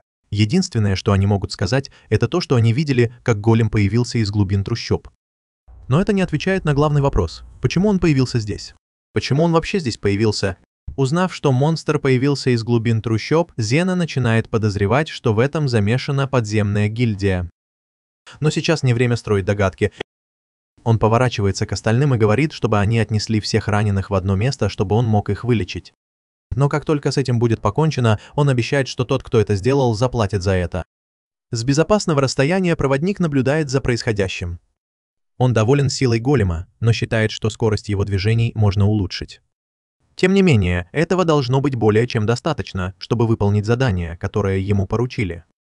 Он мало что знает о Зеносе, но ему интересно посмотреть, как Зенос отреагирует, когда его друзья начнут падать один за другим. Тем временем в городе Зофия, Линга и Лоа собирают свои силы и приказывают найти всех раненых и привести их к Зеносу. Как только все раненые будут собраны, Зенос готовится их вылечить. Он просит Кормилу отойти, чтобы ее не изгнали. С помощью мощного заклинания, которое охватывает всю территорию, раненые горожане мгновенно начинают выздоравливать.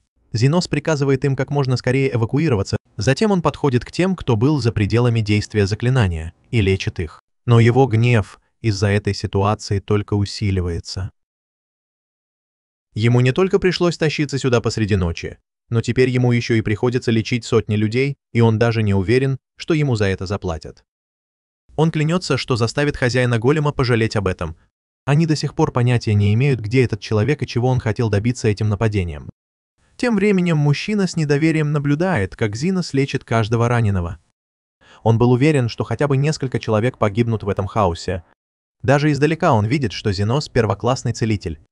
Но как бы хорошо Зенос не умел лечить раны, пока кто-нибудь не остановит голема, он будет продолжать сеять хаос. Зенос только что закончил лечить всех раненых. И все уже эвакуированы. Но голем продолжает буйствовать.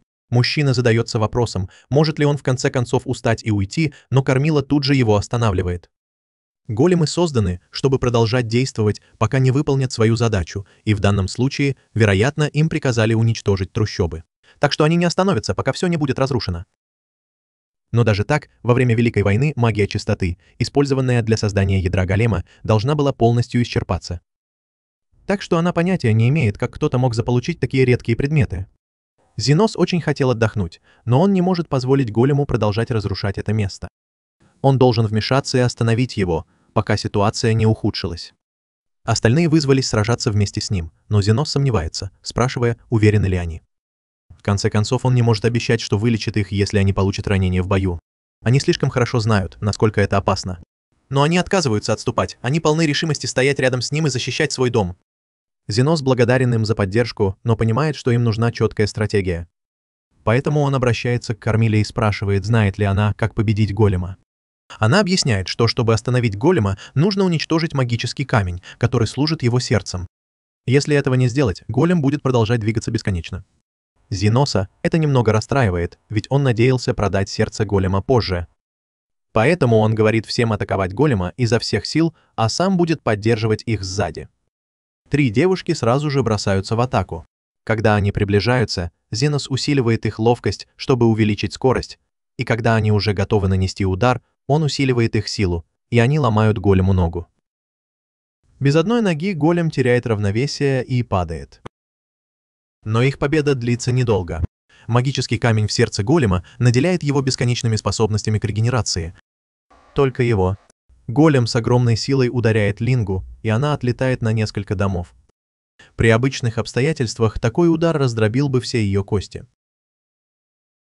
Но благодаря защитной магии Зеноса она остается невредимой. Прошло уже много времени с тех пор, как Зенос в последний раз участвовал в настоящем бою. Его движения уже не такие точные, как раньше, но постепенно он снова входит в ритм. Есть 2 важных момента, о которых он должен помнить. Во-первых, он должен находиться рядом со своими союзниками, иначе его усиливающие заклинания не будут действовать. Во-вторых, поскольку последовательность активации для усиления ловкости, выносливости и силы отличается, он не может поддерживать все три одновременно. Это значит, что ему придется стратегически чередовать усиления, применяя их по мере необходимости. Через некоторое время Зинос понимает, что регенерация голема не мгновенная. Это значит, что если нанести достаточно урона за раз, то можно остановить его движение. Он приказывает девушкам сломать обе ноги голема, и как только они это делают, голем снова начинает падать. Но тут возникает проблема. Зофия замечает ребенка, который прячется в одном из домов, и голем вот-вот упадет прямо на него. Зинос не может на таком расстоянии наложить защитное заклинание на девочку, поэтому он бросается к ней, надеясь защитить ее от удара. Но он не успевает вовремя. По всем расчетам, девочка должна была погибнуть. Но голем почему-то остановился, чтобы спасти ее. Это нелогично, потому что, по словам Кормилы, големы не могут осознанно защищать кого-то. Должно быть, в этом големе есть что-то особенное, и Зинос знает, что именно. Когда он сканировал голема, то обнаружил внутри плененного Стена. Проводник искренне удивлен, что Зинос так быстро это понял, но в конце концов это знание ему не поможет. Магический кристалл, которым обладал проводник, был поврежден, и это означало, что он не мог использовать его для создания голема обычным способом. Поэтому он выбрал человека в качестве основного компонента. И Астон оказался идеальным подопытным для эксперимента. Он обманул Астона и поместил волшебный камень в его тело, чтобы создать ядро голема, навсегда соединив Астона с големом. Теперь Астону не терпится узнать, как Зинос отреагирует на это новое открытие. Ведь Зинос спас столько жизней, что ему будет трудно убить Астона. Зинос делает глубокий вдох и просит остальных покинуть поле боя. Девушки растеряны и не понимают, почему Зинос хочет, чтобы они ушли, когда они уже почти прикончили голема. Но Зинос знает, что теперь ему нужно сделать это самому. Они не совсем понимают, что он имеет в виду, но доверяют его решению. Поэтому они уходят, чтобы не мешать ему. Когда остальные уходят, Зинос говорит Астону, что пришло время покончить со всем этим. Их история началась, когда Астон привел Зиноса из трущоб. Хотя тогда его мотивы были чисто эгоистичными. Но несколько минут назад Астон решил спасти ту девочку. Зинос вспоминает, как Гайл объяснял, почему Астон так одержим богатством и влиянием.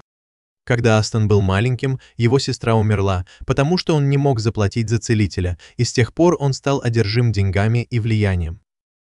Должно быть, эта девочка напомнила ему сестру, поэтому он инстинктивно бросился ее защищать. Это не оправдывает все, что сделал Астон.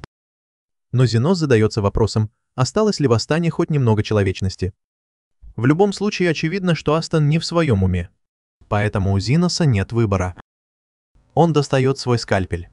Зинос пытается ударить Астона, но тот отскакивает в сторону и превращает свой скальпель в меч, чтобы отрубить Астону руки.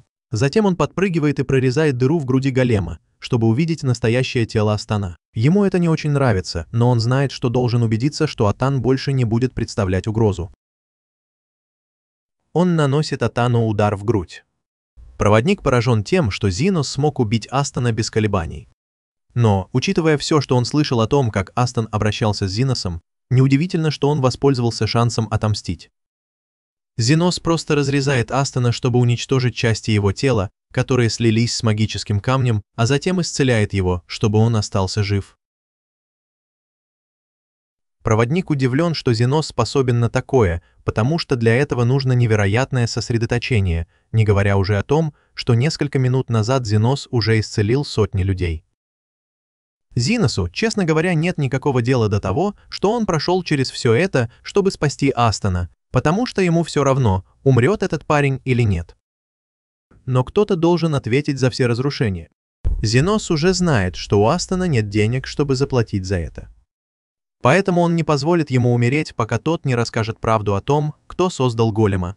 Кроме того, хоть Астон и бесполезный придурок, Зинос не станет отрицать, что если бы Астон не дал ему ту золотую монету, то Зинос не смог бы спасти Лили и никогда бы не открыл свою клинику. И самое главное, он поклялся, что будет спасать как можно больше жизней. И это включает в себя жизни Стона. Зинос поднимает свой меч и наносит последний удар по магическому камню, полностью разрушая его и освобождая Эстона от голема. Как только это происходит, все успокаивается. Когда Эстон наконец приходит в себя, он наконец-то осознает, насколько Зинос на самом деле крут.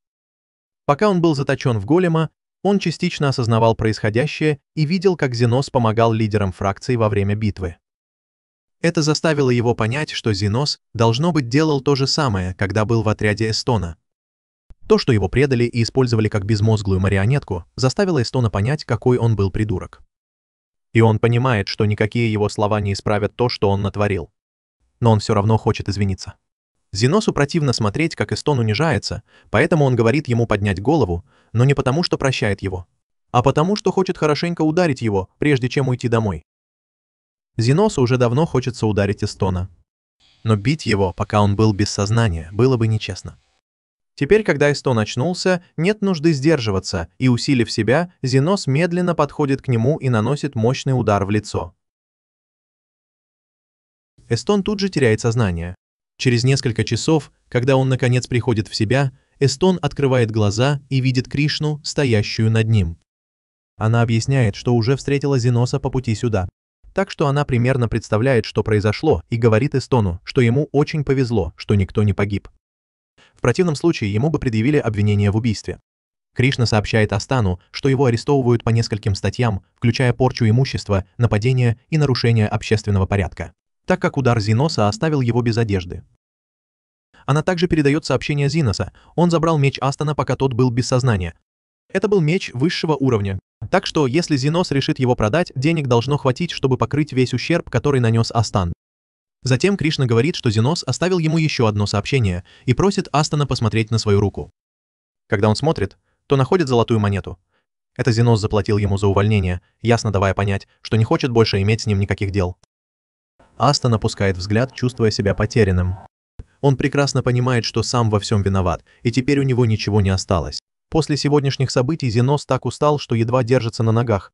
Остальные, беспокоясь за него, предлагают проводить его домой, но Зинос отказывается, зная, что они должны быть так же измотаны, как и он.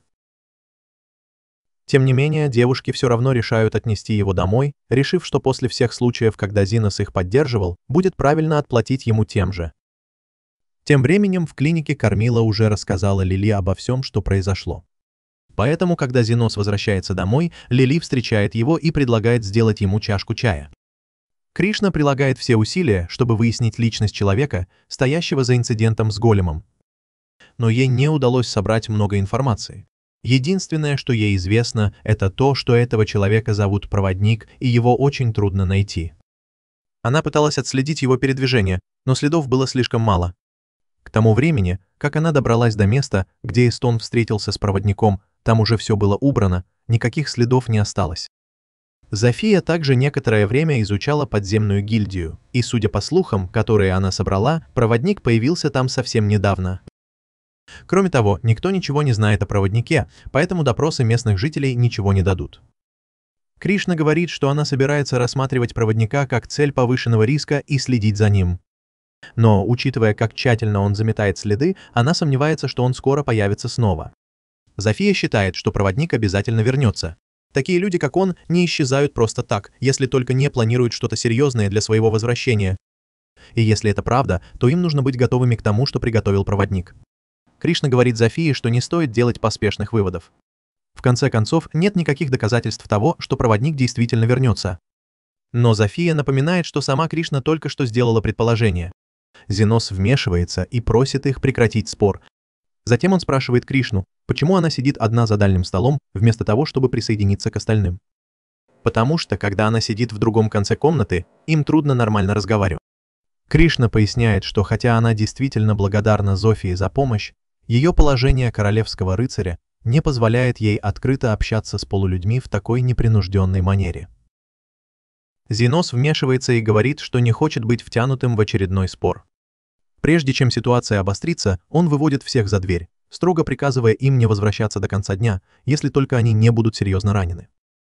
Зинон устраивается в кресле, пытаясь расслабиться, когда Лили робко подходит к нему. Она нерешительно упоминает, что у нее есть предложение, зная, что он должно быть все еще истощен из-за огромного количества маны, которое он потратил, сражаясь с големом. Она как раз собирается предложить ему отправиться на горячие источники, чтобы помочь ему восстановиться. Но прежде чем она успевает закончить фразу, Зофия врывается обратно, распахивает двери и спрашивает Зиноса, не хочет ли он вместо этого присоединиться к ней и отдохнуть у источников. Зенос обдумал предложение и решил, что это будет отличным отдыхом от его обычной рутины. Так что он согласился и отправил Зофию восвояси в приподнятом настроении. Вскоре после этого появляется Линга и осматривает комнату, чтобы убедиться, что других поблизости нет. Линга спрашивает Зиноса, не хочет ли он вместо этого пойти с ней к горячему источнику. Хотя он все еще верит, что горячий источник поможет расслабиться, ему приходится отказать Линге, так как Зофия уже пригласила его 1 числа. Однако, прежде чем он успевает ответить, Линга говорит, что встретится с ним у горячего источника и уходит. Буквально через несколько мгновений появляется Ло, и еще до того, как она заговорит, Зенос уже точно знает, что она собирается сказать. Как он и предсказывал, она пришла, чтобы пригласить его пойти с ней к горячему источнику. И поскольку Зенон уже догадался об этом, она восприняла это как согласие. Так вот, она сказала ему, что увидится с ним у горячего источника. Вскоре после этого. На этот раз Кришна обращается к ней с той же просьбой. В этот момент Зенос не может не задаться вопросом, почему все вдруг так настаивают на посещении горячего источника. И тут его осеняет. Лили хотела предложить что-то раньше, но тут вмешалась Зофия. Теперь она слишком смущена, чтобы признаться, что тоже собиралась пригласить его на горячие источники, поэтому просто молчит. Кармила подслушала весь разговор и не может удержаться от смеха, ведь Лили набралась смелости, чтобы пригласить его, но ее опередили. Но Зенос не понимает, о чем она говорит. В любом случае, Кармила уверена, что на горячих источниках будет еще веселее. И так как она давно там не была, она тоже собирается пойти. Вскоре Зенос оказывается в горячей ванне. Но тут неожиданно появляется Зофия. Он быстро говорит, что это мужская баня. Но Зофия ухмыляется и объясняет, что повесила табличку «Идет уборка», чтобы никого не пускать. По правде говоря, она пришла сюда с намерением соблазнить Зиноса. Но, подумав, решает не рисковать и просто поболтать, пока они оба отмокают. Она говорит, что люди говорят, будто она изменилась после встречи с Зиносом, и сам Зинос признает, что Зофия уже не такая агрессивная, как раньше. Но сейчас Зенос больше думает о том, как близко к нему подобралась Зофия.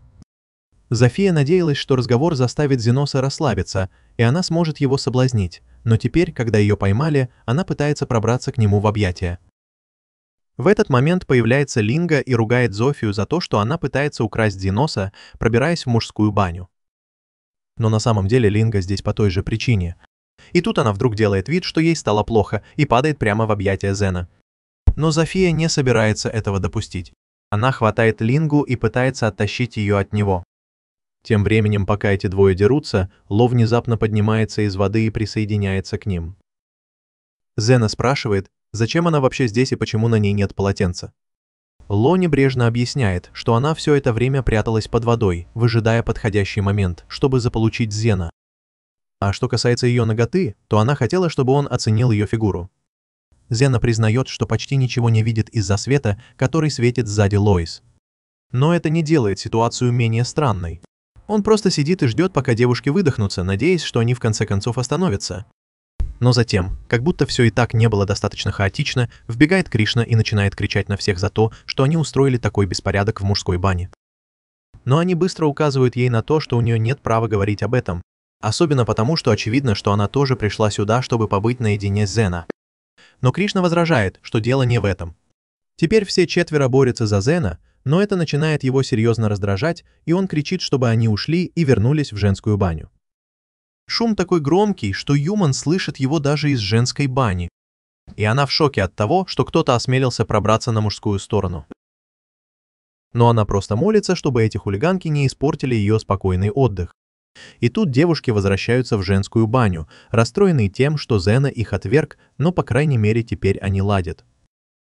Юман немного удивлена, увидев, что все расы собрались вместе. Человек, оборотень, огр и ящерица, все они непринужденно болтают и тусуются вместе. Через несколько минут все выходят из ванны и собираются вместе, чтобы насладиться пиршеством. Но Кришне все еще не хочется признавать, что она на самом деле дружит с остальными. Так что она сдерживает желание присоединиться ко всему веселью. Немного погодя, Зенос укладывает Лили спать и выходит на балкон, чтобы поговорить с Кармилой. Она спрашивает его, нравится ли ему все еще, и Зенос признает, что ужин был веселым. Или, по крайней мере, так было до тех пор, пока все не начали напиваться и пытаться сесть к нему на колени.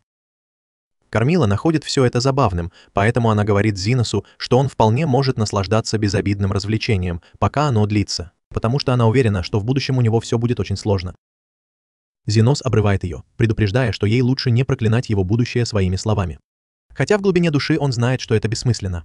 Интуиция Рейфа редко подводит его. Это напомнило ему об этом.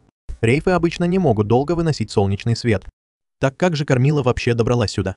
Она небрежно объясняет, что у нее просто был этот посох, прислоненный к стене, и она попросила Лили перенести ее. Поскольку призраки могут вселяться только в объекты, связанные с их прошлыми жизнями, Зенон давит на нее, спрашивая, кем она была раньше. Но Кармила, все еще обеспокоенная своей историей, меняет тему разговора и предлагает вместо этого наполнить чашку Зенона. На следующее утро на кухне происходит сильный взрыв, поэтому Юман бросается посмотреть, что случилось, и находит шеф-повара лежащим на полу. Он готовил завтрак, когда магические камни в печи взорвались, и он сильно обжегся. Юман целительница, и она говорит, что сделает все возможное, но пока она может только стабилизировать его состояние, она не может полностью восстановить его руку. Она говорит, что нужно срочно отвезти его в ближайшую королевскую больницу, чтобы ему оказали надлежащую помощь. Но даже если его туда отвезут, он, скорее всего, больше не сможет пользоваться этой рукой. В этот момент появляется Зенос, чтобы проверить, что случилось, и Ньюман спрашивает, не может ли он помочь донести пострадавшего до больницы. Но Зенос считает, что травмы не такие уж серьезные и не верит, что пострадавшему действительно нужно в больницу. Ему нужно ехать дальше, поэтому он встает и уходит. Но перед уходом он бесплатно лечит пострадавшего в благодарность за еду, которую они приготовили на горячих источниках. После этого он уходит с Лили, и Юман думает, что он грубиян, потому что, по ее мнению, Зенос просто ушел от раненого, не оказав ему никакой помощи. Но когда она смотрит вниз, то с удивлением видит, что раны исчезли. На мгновение она задумывается, не ее ли целительская магия помогла, но она реалистка и понимает, что ее навыки не могут сотворить такое чудо. Только святые или целители элитного уровня обладают такой силой. Значит, Зенос невероятно одаренный целитель.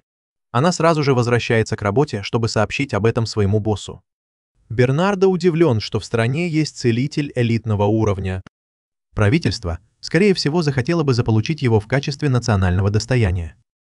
Но вряд ли они смогут его найти, учитывая, что все, что о нем помнят, это то, что у него были черные волосы. Тем не менее, Бернардо считает, что причин для беспокойства нет. Если Зенос вылечил тяжело раненого незнакомца, не требуя платы, значит, он точно хороший человек. Какой вред в том, что опытный целитель работает бесплатно? Пока он об этом думает, Юман замечает, что на Зеносе было черное пальто. Но эта деталь заставляет Бернардо задуматься. Он решает, что, возможно, стоит попытаться найти Зеноса. Юман не против.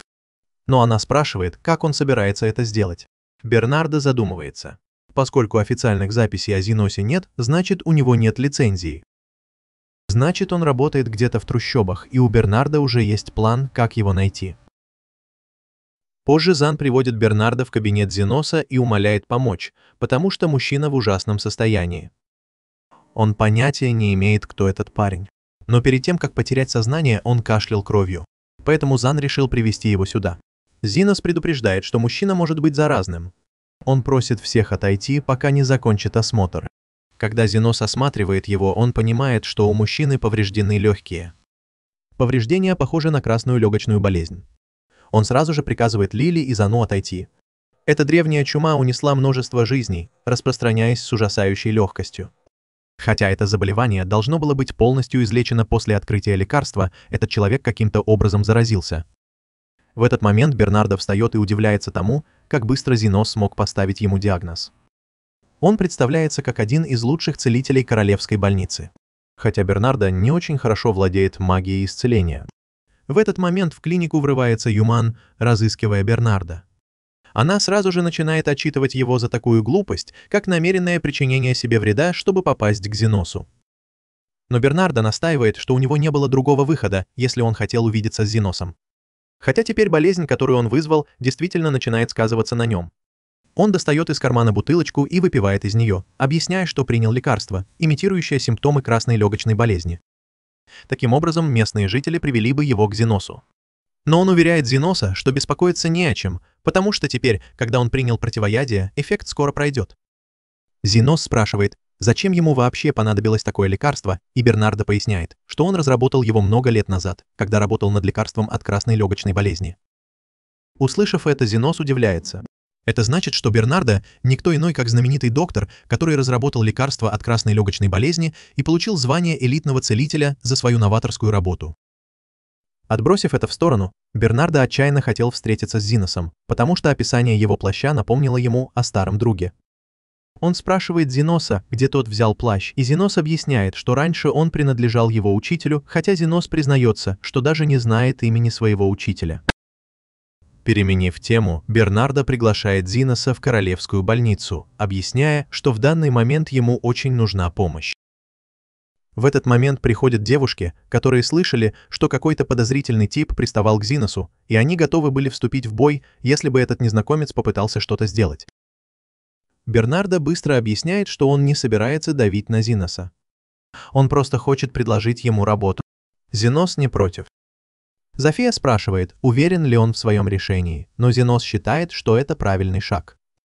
В конце концов, теперь, когда королевская больница знает о его подпольной клинике, поддержка Бернардо может оказаться самым разумным решением.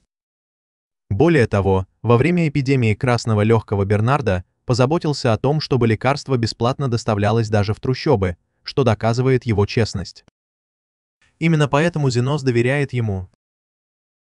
Через несколько дней Зенос приходит в королевскую больницу вместе с Бернардо и Юманом, пораженный размерами здания.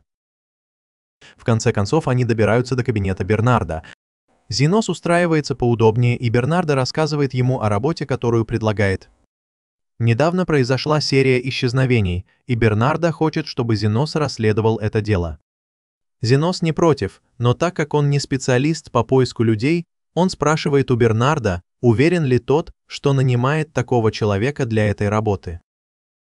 Бернардо заверяет его, что в королевской больнице у него будет доступ к различным специализированным программам, что значительно облегчит сбор необходимой информации.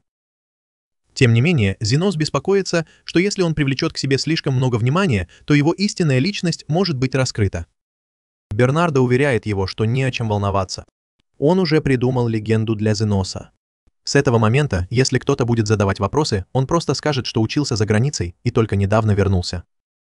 Зенос сомневается, что такая простая история убедит других целителей, но Бернардо настаивает, что если его будет поддерживать высокопоставленный целитель, никто не осмелится задавать вопросы.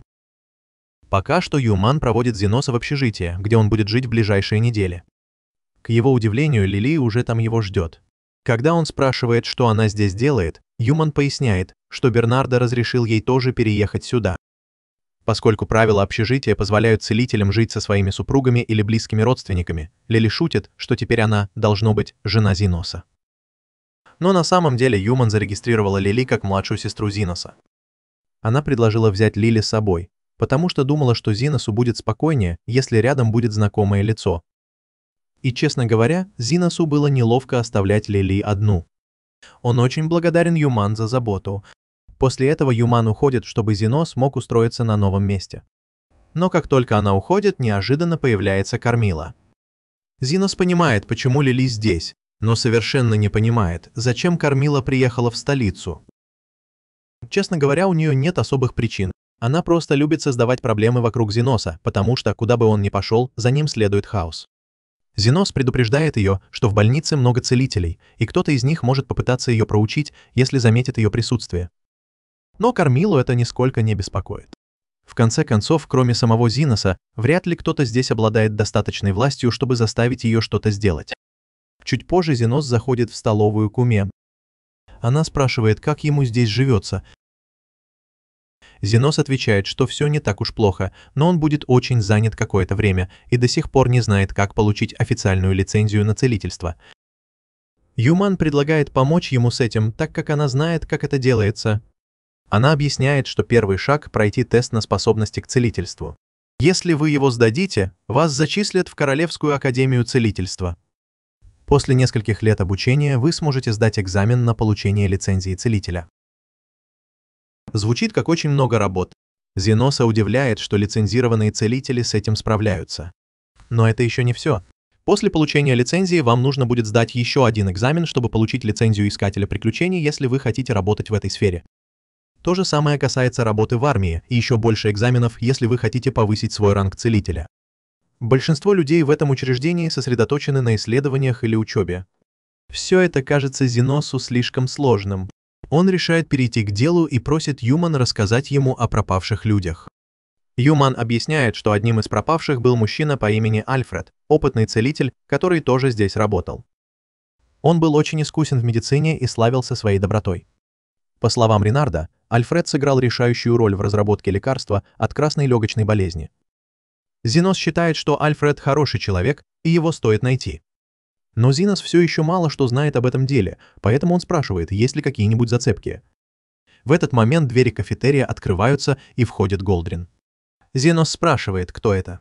Юман объясняет, что это заместитель директора Королевской больницы и продвинутый целитель 7-го уровня.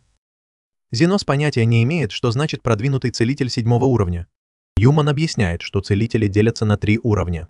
Начинающий, продвинутый и элитный, и каждый уровень целителя делится на 7 ступеней. Продвинутый целитель 7-го уровня – это максимум, которого можно достичь, не став элитным целителем. Другими словами, Голдрин – важная фигура здесь. Юман упоминает, что он баллотируется на пост следующего директора Королевской больницы. Нынешний директор редко появляется из-за своего преклонного возраста, и вся власть в Академии сосредоточена в руках Голдрина. С тех пор, как он возглавил больницу, там произошли некоторые изменения, хотя Юман не уверен, что они к лучшему. При Голдрине богатые получают первоклассное лечение, когда заболевают, а бедные в лучшем случае посредственные. Сам Голдрин вообще не прилагает усилий, чтобы улучшить свои целительские способности. Ходят слухи, что он получил 7-й уровень благодаря взяткам. Зенос хорошо представляет, что за человек Голдрин, и хотел бы избежать встречи с ним любой ценой. Но, к сожалению, это невозможно, потому что есть подозрение, что Голдрин может быть связан с исчезновением Африда. Голдрину не терпится подняться по карьерной лестнице как можно быстрее, поэтому он активно ищет талантливых людей, и Альфред был одним из них. Зенос спрашивает, сделал ли Голдрин какое-нибудь заявление об исчезновении Альфреда, но Голдрин категорически отрицает какую-либо связь. Зенос знает, что ему нужно делать. Проблема в том, что он понятия не имеет, как подойти к такому влиятельному человеку, как Голдрин. Юман говорит ему, что ему не о чем беспокоиться, потому что если Зенос продемонстрирует свои удивительные навыки целителя в одной из программ, то Голдрин обязательно с ним свяжется. Зенос знает, что он хороший целитель, но у него никогда не было возможности сравнить себя с другими целителями, поэтому он не уверен, насколько хороши его навыки. Но он все равно готов попробовать. В этот момент к нему подходит Крисон, один из коллег Юана, и спрашивает, почему она сидит в углу одна и не присоединяется к нему. Юан отвечает, что она может есть где угодно, и внимание Крисона переключается на Зеноса. Узнав в нем студента-исследователя, рекомендованного его спонсором, элитным целителем, Крисон не может скрыть зависть. Он просто разворачивается, чтобы уйти, и предупреждает через плечо, что Зеносу лучше не позорить своего спонсора. Зенос спрашивает Юана, что это было, и она отвечает, что Крисон – один из ее однокурсников, и он хороший парень, но с тех пор, как его заметил Голдрин, он стал заносчивым. Когда Зенос был маленьким, он практиковался на трупе, который нашел в переулке, пытаясь его оживить. Но прежде чем он успел закончить, появился его учитель и дал ему подзатыльник. Их учитель объяснил, что использовать магию на мертвых было бы расточительством, и что вместо этого он должен помогать живым. С этого момента учитель Зеноса решил взять его под свое крыло и начал обучать искусству исцеляющей магии. Еще один ученик по имени Верита тоже присоединился к ним. И всего через год они оба стали отличными целителями. Однако учитель предупредил их, чтобы они не зазнавались, потому что умение исцелять несколько ран делает тебя всего лишь целителем 3-го уровня. Сейчас Зенос впервые в жизни посещает занятия в университете. Сегодняшняя тема посвящена монстрам нежити. По ходу урока Зенос понимает, что впечатлен. Хотя он уже знает все это из своего опыта искателя приключений. Материал преподносится так, что даже новичку в борьбе с нежитью будет легко его усвоить. Профессор спрашивает студентов, есть ли у них вопросы. Один студент поднимает руку и спрашивает о призраках. К сожалению, профессор мало что знает о призраках, кроме того, что они относятся к высшему рангу нежити. Свидетельств об этом очень мало, и до сих пор все искатели приключений, которые сталкивались с призраками, были полностью уничтожены. Поэтому если вы когда-нибудь встретите призрака, лучше всего бежать. Более того, следует избегать любых призраков, способных говорить, потому что их интеллект напрямую связан с их силой. Это удивляет Зеноса, ведь у него дома живет говорящая кормила, и он понятия не имел, насколько она могущественна. Затем профессор спрашивает, сталкивался ли кто-нибудь из студентов с нежитью, и Крисон первым поднимает руку. Он представляется, рассказывая, что несколько лет был искателем приключений и победил около 30 призраков. Весь класс поражен его достижениями, и все начинают аплодировать Крисону. Но он замечает, что Зинос не присоединяется к аплодисментам и спрашивает, сколько призраков Зинос победил. На самом деле Зинос может справиться примерно с 50 призраками одновременно. Но он не хочет привлекать к себе внимание. Поэтому он просто подтверждает слова Крисона и говорит, что может победить 30 призраков. Крисон тут же обвиняет его во лжи, но Зинос спокойно отвечает, что может победить 30 призраков одновременно. В классе воцаряется тишина, пока остальные осмысливают его слова. Класс расспрашивает его о подробностях, и Зинос рассказывает, что однажды отправился в подземный лабиринт, полный призраков, и просто использовал исцеляющее заклинание, пока не победил всех. Профессор сразу понимает, что он говорит о лабиринте Гарментона. Это место, куда даже искатели приключений золотого класса боятся заходить. Весь класс поражен его словами, но Крисон все еще сомневается, не веря, что Зинос мог превзойти его. На следующем занятии речь идет о магических кругах, и Крисон намеренно садится рядом с Зиносом, желая доказать свое превосходство. Зиносу, который никогда не видел особой пользы от магических кругов и считает их бессмысленной тратой времени, все равно приходится сидеть на уроке.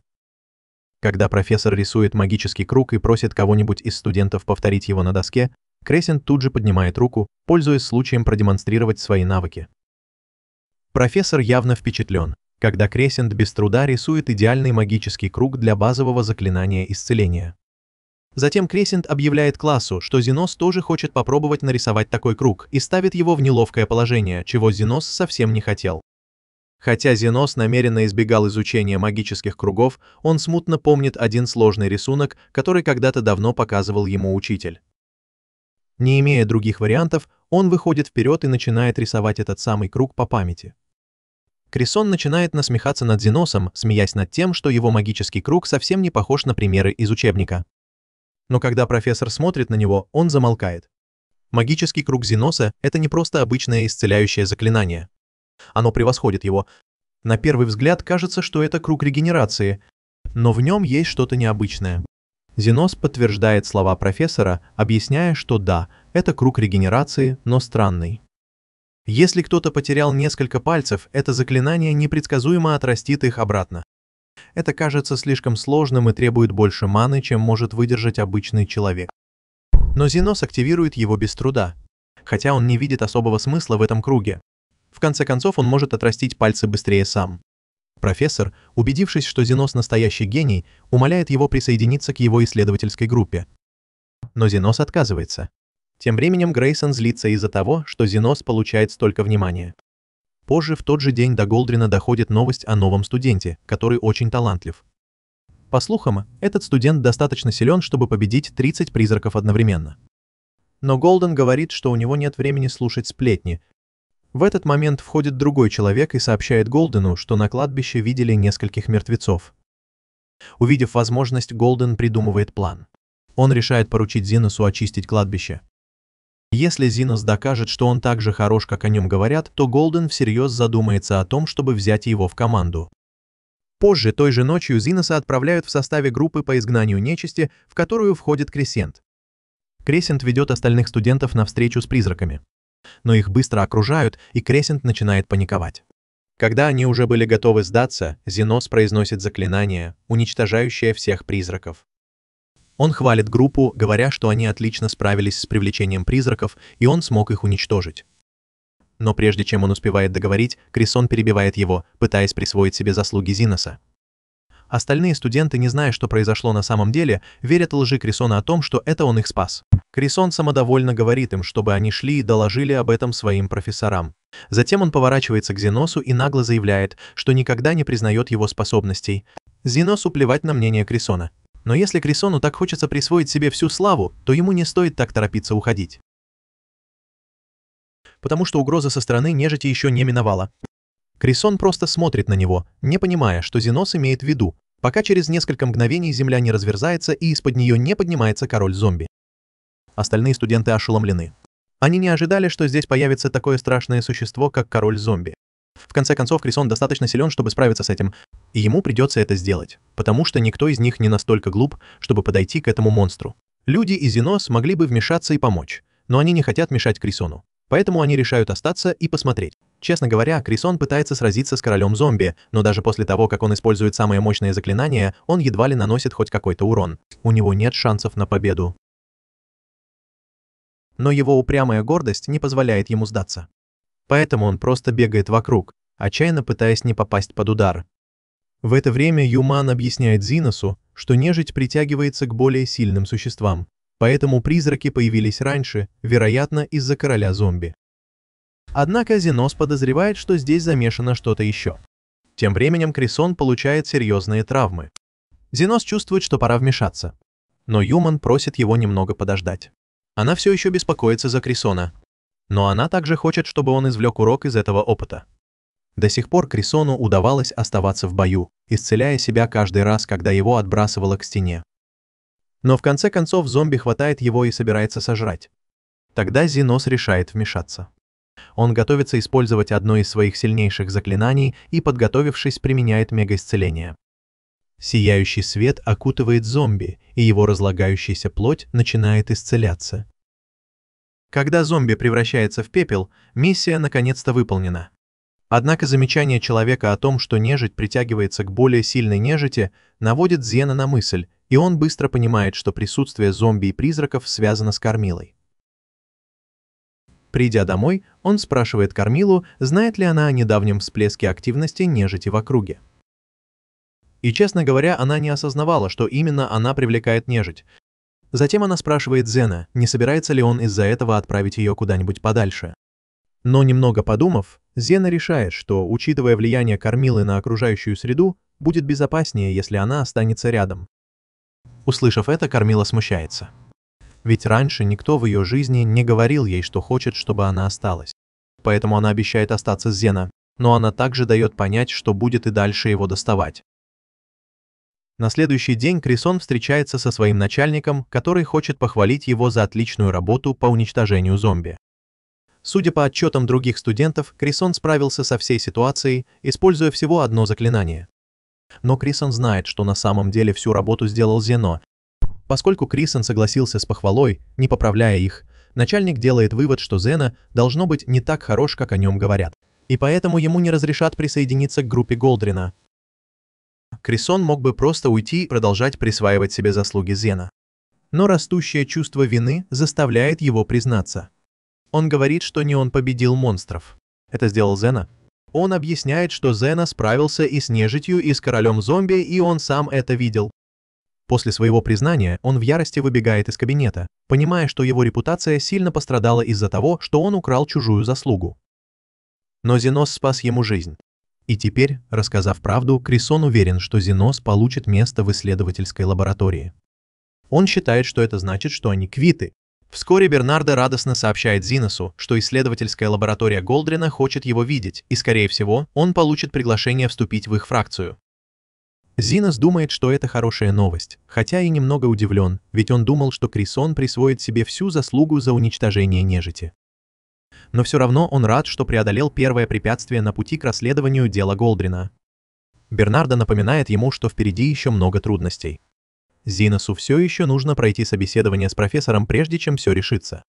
Зенос спрашивает, почему нужно столько всего сделать, чтобы просто вступить в исследовательскую группу. Но Бернардо объясняет, что Голдрин, обладающий большим влиянием, очень избирателен в том, кого он принимает в свой круг. Зинос удивляется, почему Голдрин вообще обладает такой властью. Если он всего лишь продвинутый целитель, разве не должен кто-то вроде Бернардо, элитного целителя, обладать большей властью? Бернардо отвечает, что титул не означает автоматически власть. Особенно в его случае, ведь его собственный ранг был получен за достижение в разработке лекарств. Зенос не совсем понимает политическую сторону ситуации, но говорит, что сейчас пойдет на встречу с Голдрином, и остальные желают ему удачи. В конце концов, Зенос приходит в конференц-зал, и когда Голдрин представляется, первое, что он спрашивает, на что способен Зенос. Зенон отвечает, что он целитель и занимается только лечением людей. Но Голдрина это не устраивает. Он говорит, что простого лечения недостаточно. Любой обычный целитель может это делать. Но человек с талантами Зенона должен стремиться к чему-то большему. Он считает само собой разумеющимся, что Зенон уже знает, какое значительное влияние оказывают целители в этой стране. По правде говоря, можно с уверенностью сказать, что эта страна существует только благодаря целителям, но награды за их труд получают только те, кто у власти. Именно поэтому Голдрин планирует проникнуть в правящий класс. Хотя его мотивы далеки от благородства или альтруизма, его цель не всеобщее благо. Он просто хочет получить свою долю. Он считает, что ценность человека определяется тем, что он может дать, и не собирается лечить бедняков. Закончив говорить, он просит Зенона нарисовать магический круг, который он показывал на уроке. Так он сможет его оценить. Зенон не понимает, зачем рисовать магический круг, но все равно выполняет просьбу. Голдрин изучает рисунок и сообщает Зенону, что он может приступить к работе в его лаборатории уже завтра. На следующий день, когда Зенон идет по коридору, мимо него проходят сотрудники исследовательской лаборатории Голдвина. В конце группы он замечает Крисона, который приказывает ему не отставать и идти в ногу со всеми. Крисон приветствует Зенона в исследовательской группе, но быстро напоминает ему, что как старший член команды он должен проявлять уважение. В конце концов, подчеркивает Крисон, единственная причина, по которой Зенону разрешили присоединиться, это его личная рекомендация. Зенос спрашивает, почему Крисон решил рассказать правду. В конце концов, солгать было бы гораздо проще, и это не навредило бы его репутации. Крисон признает, что во многом это было связано с чувством вины. Зенос отмечает, что он хотя бы честно признался в своих мотивах, но меняет тему и спрашивает, почему они все здесь собрались. Крисон поясняет, что это часть ежедневного ритуала Голдрина, когда он навещает пациентов. Зенос спрашивает, действительно ли для визита к пациенту нужна такая большая толпа. Но это делается для того, чтобы произвести впечатление, ведь Голдрин посещает только влиятельных людей. Зенос пришел сюда только потому, что хочет узнать о Голдрине, но он не может сделать это, стоя в конце очереди, поэтому он решает пробиться вперед. Пациент объясняет Голдрину, что у него ужасно болит нога. Голдрин осматривает его и быстро ставит диагноз – растяжение. Затем он заявляет, что для лечения ему понадобится только 3 его подчиненных. Зенос не понимает, что имеет в виду Голдрин, пока не видит, как тот произносит заклинание, черпая энергию у 3 студентов. Голдрин направляет эту энергию на исцеление поврежденной лодыжки мужчины. Но очевидно, что процесс отнял у студентов, у которых он взял энергию, много сил. Зенос спешит обратно к Крисону и спрашивает, знает ли он что-нибудь о магии, которую только что использовал Голдрин. Крисон объясняет, что Голдрин специализируется на магии передачи жизненной силы. Это вид магии, который передает жизненную силу от одного человека к другому, позволяя пользователю исцелять серьезные травмы, даже если у него недостаточно силы. Например, если кто-то ранен, вы можете передать ему жизненную силу другого человека, чтобы ускорить его выздоровление. Однако более серьезные травмы требуют гораздо большего количества жизненной энергии. Поэтому нагрузка обычно распределяется между несколькими целителями, и в большинстве случаев побочные эффекты проявляются лишь в виде небольшой усталости. Зенос говорит, что это очень интересно. Теперь понятно, почему Голден так стремится держать при себе как можно больше целителей. Но Крисон отмечает, что это только половина истории. Ходят слухи, что нынешний директор, Шалбард, собирается уйти в отставку, и Голден активно собирает сторонников, чтобы увеличить свои шансы на предстоящих выборах. Зенос благодарит Крисона за подробные ответы на все его вопросы. Но раз уж он об этом заговорил, он спрашивает, слышал ли Крисон о человеке по имени Альфред. Крисон признает, что знает Альфреда, но не очень хорошо. Этот парень получил приглашение на одну из вечеринок Голдена, а вскоре после этого просто исчез. Зенос спрашивает, что он имеет в виду под вечеринкой. Крисон объясняет, что Голден часто устраивает вечеринки для своих любимых подчиненных. Поэтому получить приглашение на такое мероприятие – большая честь. Но Альфред просто исчез после одной из таких вечеринок, и с тех пор о нем никто ничего не слышал. Позже Зенос делится всем, что узнал с Бернардо. Он считает, что его расследование зашло достаточно далеко, но Бернардо настаивает, что они только начали. Хотя это подтверждает причастность Голдена к исчезновению Альфреда, это все еще не является убедительным доказательством его прямой вины. Бернардо приказывает Зеносу сблизиться с Голденом, стать одним из его доверенных лиц и получить приглашение на эту печально известную вечеринку. Только тогда они смогут узнать правду о том, что произошло на самом деле. Он даже предлагает Зеносу дополнительную плату, если ему удастся это сделать. Несмотря на то, что Зенос надеялся вернуться домой, он соглашается остаться и продолжить расследование. Но как бы ни закончилась эта история, он говорит, что хочет, чтобы Бернардо рассказал ему все, что знает о его хозяине, когда они закончат. Линга тем временем пытается взломать замок в клинике Зеноса, и после некоторых усилий ей это удается. Она собирается прибраться в клинике, пока Зеноса нет, просто чтобы помочь ему, но решает заодно проверить, нет ли чего-нибудь интересного в его постели. Вдруг она чувствует чье-то присутствие в клинике и готовится к драке. Но, к ее удивлению, это всего лишь Зофия. Они смотрят друг на друга, каждая из них хочет знать, что другая здесь делает. Линга замечает швабру в руках Зофии. До Линги доходит, что у них обеих была одна и та же идея. Через несколько секунд Лоя выбивает дверь, потому что тоже хочет убраться в клинике Зеноса. Но Зофия и Линга ожидали, что она появится. Хотя они предпочли бы, чтобы она не выбивала дверь, потому что теперь им придется делать больше работы. На следующий день в столице Зинос встречается с Кристоном, который сообщает ему, что ему поручили присматривать за собакой Голдрина. Зинос подозревает, что Кристон не входит в исследовательскую группу, если ему поручили такую работу. Кристон объясняет, что Голдрин сейчас встречается с 7 влиятельными дворянами, которых он пытается завоевать. Поэтому кто-то должен присматривать за его собакой. Но Крессен не жалуется, он уверен, что, оказывая такие мелкие услуги Голдрину, он в конце концов поднимется по карьерной лестнице. Зенон спрашивает Крессена, действительно ли он хочет продвинуться по службе. И Крессен признается, что это единственная причина, по которой он все это терпит. Если он поднимется по карьерной лестнице, то наконец попадет в элиту страны, где сможет наслаждаться всеми благами, которые пожелает. Зенон в замешательстве. Он всегда думал, что люди становятся целителями, потому что хотят помогать другим, и в идеальном мире он был бы прав. Но Крессон говорит ему, что все не так. Когда-то Крессон мечтал исцелять людей и лечить болезни. Но его целительская магия не всесильна, поэтому есть предел тому, что он может сделать. И поскольку он не может спасать людей, он хочет использовать свою силу, чтобы разбогатеть. В этот момент к нему подходит мужчина по имени Бонс и спрашивает, не он ли снова присматривает за собакой Голдрина. Крессон отвечает, что просто выполняет свои обязанности. Но Бонс возражает, говоря, что если он хочет чего-то добиться в жизни, то простого желания угодить Голдрину будет недостаточно.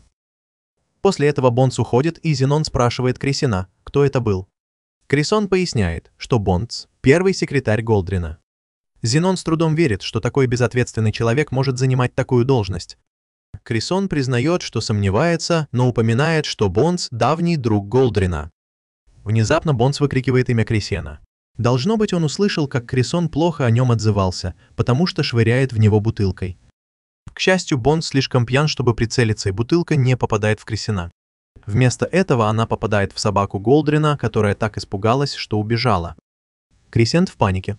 Голден бы его убил, если бы он потерял свою драгоценную собаку. Поэтому он бросается за ней. Но как только Милк выбегает на дорогу, мимо проносится карета. И ее сбивает. Крессент подбегает к Милк и сразу же начинает лечить ее. Но, несмотря на то, что он использовал заклинание «Высокий каблук», этого недостаточно, чтобы полностью исцелить ее. Зенос успокаивает его, говоря, что не нужно паниковать, его лечение хотя бы остановило кровотечение. Милк поправится, но настаивает, что этого недостаточно. Даже если Милк не жнеяет, шрамы останутся, а Голден ценит ее только за красивую шерсть. Как только он увидит, что произошло, Крессент поймет, что ему конец. Зенос не хочет, чтобы Крессент страдал из-за этого. Поэтому он поднимает руку и начинает лечить Милк. Крессент пытается сказать ему, что это бессмысленно, потому что даже если у Зиноса хватит магии, чтобы победить короля зомби, для регенерации кожи требуется много мастерства. Поэтому это мог сделать только элитный целитель. Но пока Крессент говорил, Зенос уже закончил лечить Милк. Теперь она в полном порядке. Никто бы и не подумал, что она была ранена. Зенос даже вылечил ее сломанные ребра, чтобы она могла двигаться без проблем. Тем не менее, он рекомендует ей отдохнуть до конца дня. Вечером, когда Зенос возвращается домой, он видит, что Юман ждет его. Он спрашивает, что ее беспокоит, и она отвечает, что просто хотела пригласить его на прогулку. Немного удивленный внезапным приглашением, он соглашается. Когда они заходят в лес, Зенос поворачивается к Юан и спрашивает, что она хотела ему сказать. Юан смотрит на Зеноса и признается, что хочет извиниться. Если бы она не была такой беспомощной, то сама привлекла бы внимание Голдрина, и Зенос не попал бы в такую передрягу. Но Зенос говорит, что ей не за что извиняться. В конце концов, Бернардо уже заплатил ему за работу. К тому же, если бы не эта ситуация, он бы никогда не попал в королевскую больницу и не узнал бы больше о своем наставнике. Он многое получил от всего этого, поэтому настаивает, что у человека нет причин винить себя. Человеку становится легче от его слов, но теперь, когда Зенос заговорил об этом, она понимает, что почти ничего не знает о его наставнике, о котором он постоянно упоминает. Ей становится любопытно, и она спрашивает, что это был за человек. Зинос признается, что не совсем уверен. Честно говоря, его наставник был довольно странным. Но он научил его читать и писать, а еще многому другому, например, исцеляющей магии и устройству мира. Благодаря этому Зенос говорит, что всем, что он знает, он обязан своему наставнику. Юман замечает, что его история очень похожа на ее историю с Бернардо. Когда она только начинала работать целительницей, он взял ее под свое крыло и научил всему, что знал. Но она добавляет, что Бернардо так увлекся своей работой, что его бросила девушка, поэтому Юан присматривает за ним с тех пор. Услышав это, Зенос спрашивает, какие у них отношения. И Юан признается, что Бернардо на самом деле ее дядя, поэтому они всегда были так близки. Вскоре после этого Зенос и Юан возвращаются на территорию королевской больницы, и к ним подбегает Кресент. Он падает на колени и умоляет Зеноса помочь ему, потому что попал в беду. Судя по выражению лица Кресента, Зенос сразу понимает, что это не к добру. Голдрин возвращается в свой кабинет после встречи с лордом Феннеллом, и его помощник встречает его по возвращении. Однако он сразу замечает, что Голдрин чем-то обеспокоен. Он спрашивает, как прошла встреча с лордом Феннеллом. Голдрин отвечает, что ничего особенного не произошло во время разговора с лордом Феннеллом. Очевидно, Феннелл упомянул, что у его дочери появилась сыпь на лице, и он надеялся, что Голдрин сможет помочь. Голдрин на мгновение задумывается и приходит к выводу, что это, скорее всего, странная кожная болезнь. Хотя она не опасна и должна пройти сама по себе, если дочь Феннелла хочет избавиться от нее прямо сейчас, то единственный вариант – хирургическим путем удалить пораженную кожу. Проблема в том, что после такой процедуры останется большой шрам, и дочь Феннелла вряд ли будет довольна таким исходом. Он знает, что если у него будет достаточно доноров для передачи магии исцеления, он сможет полностью восстановить ее кожу, не оставив шрамов. Однако дочь Феннелла, очевидно, так стесняется своего лица, что не хочет, чтобы ее видели больше 2 человек. На самом деле, Голдрин может привести только 1 или 2 помощников. Это максимум, на что согласна дочь Феннелла. Ситуация очень беспокоит Феннелла, поэтому он решает успокоить нервы и навестить свою любимую собаку Милку. Но по пути в комнату Милки он встречает Бонса, который шутит, что Милку недавно переехала карета. Голдрину сразу же приходит в голову, что к этому причастен Бонс, но Бонс говорит ему успокоиться, объясняя, что в это время за собакой присматривала Милк, и она вылечила ее. Сейчас с ней все в порядке. Голдрину приходится оставить Бонса в покое и поспешить в комнату Милк, чтобы посмотреть, как она себя чувствует.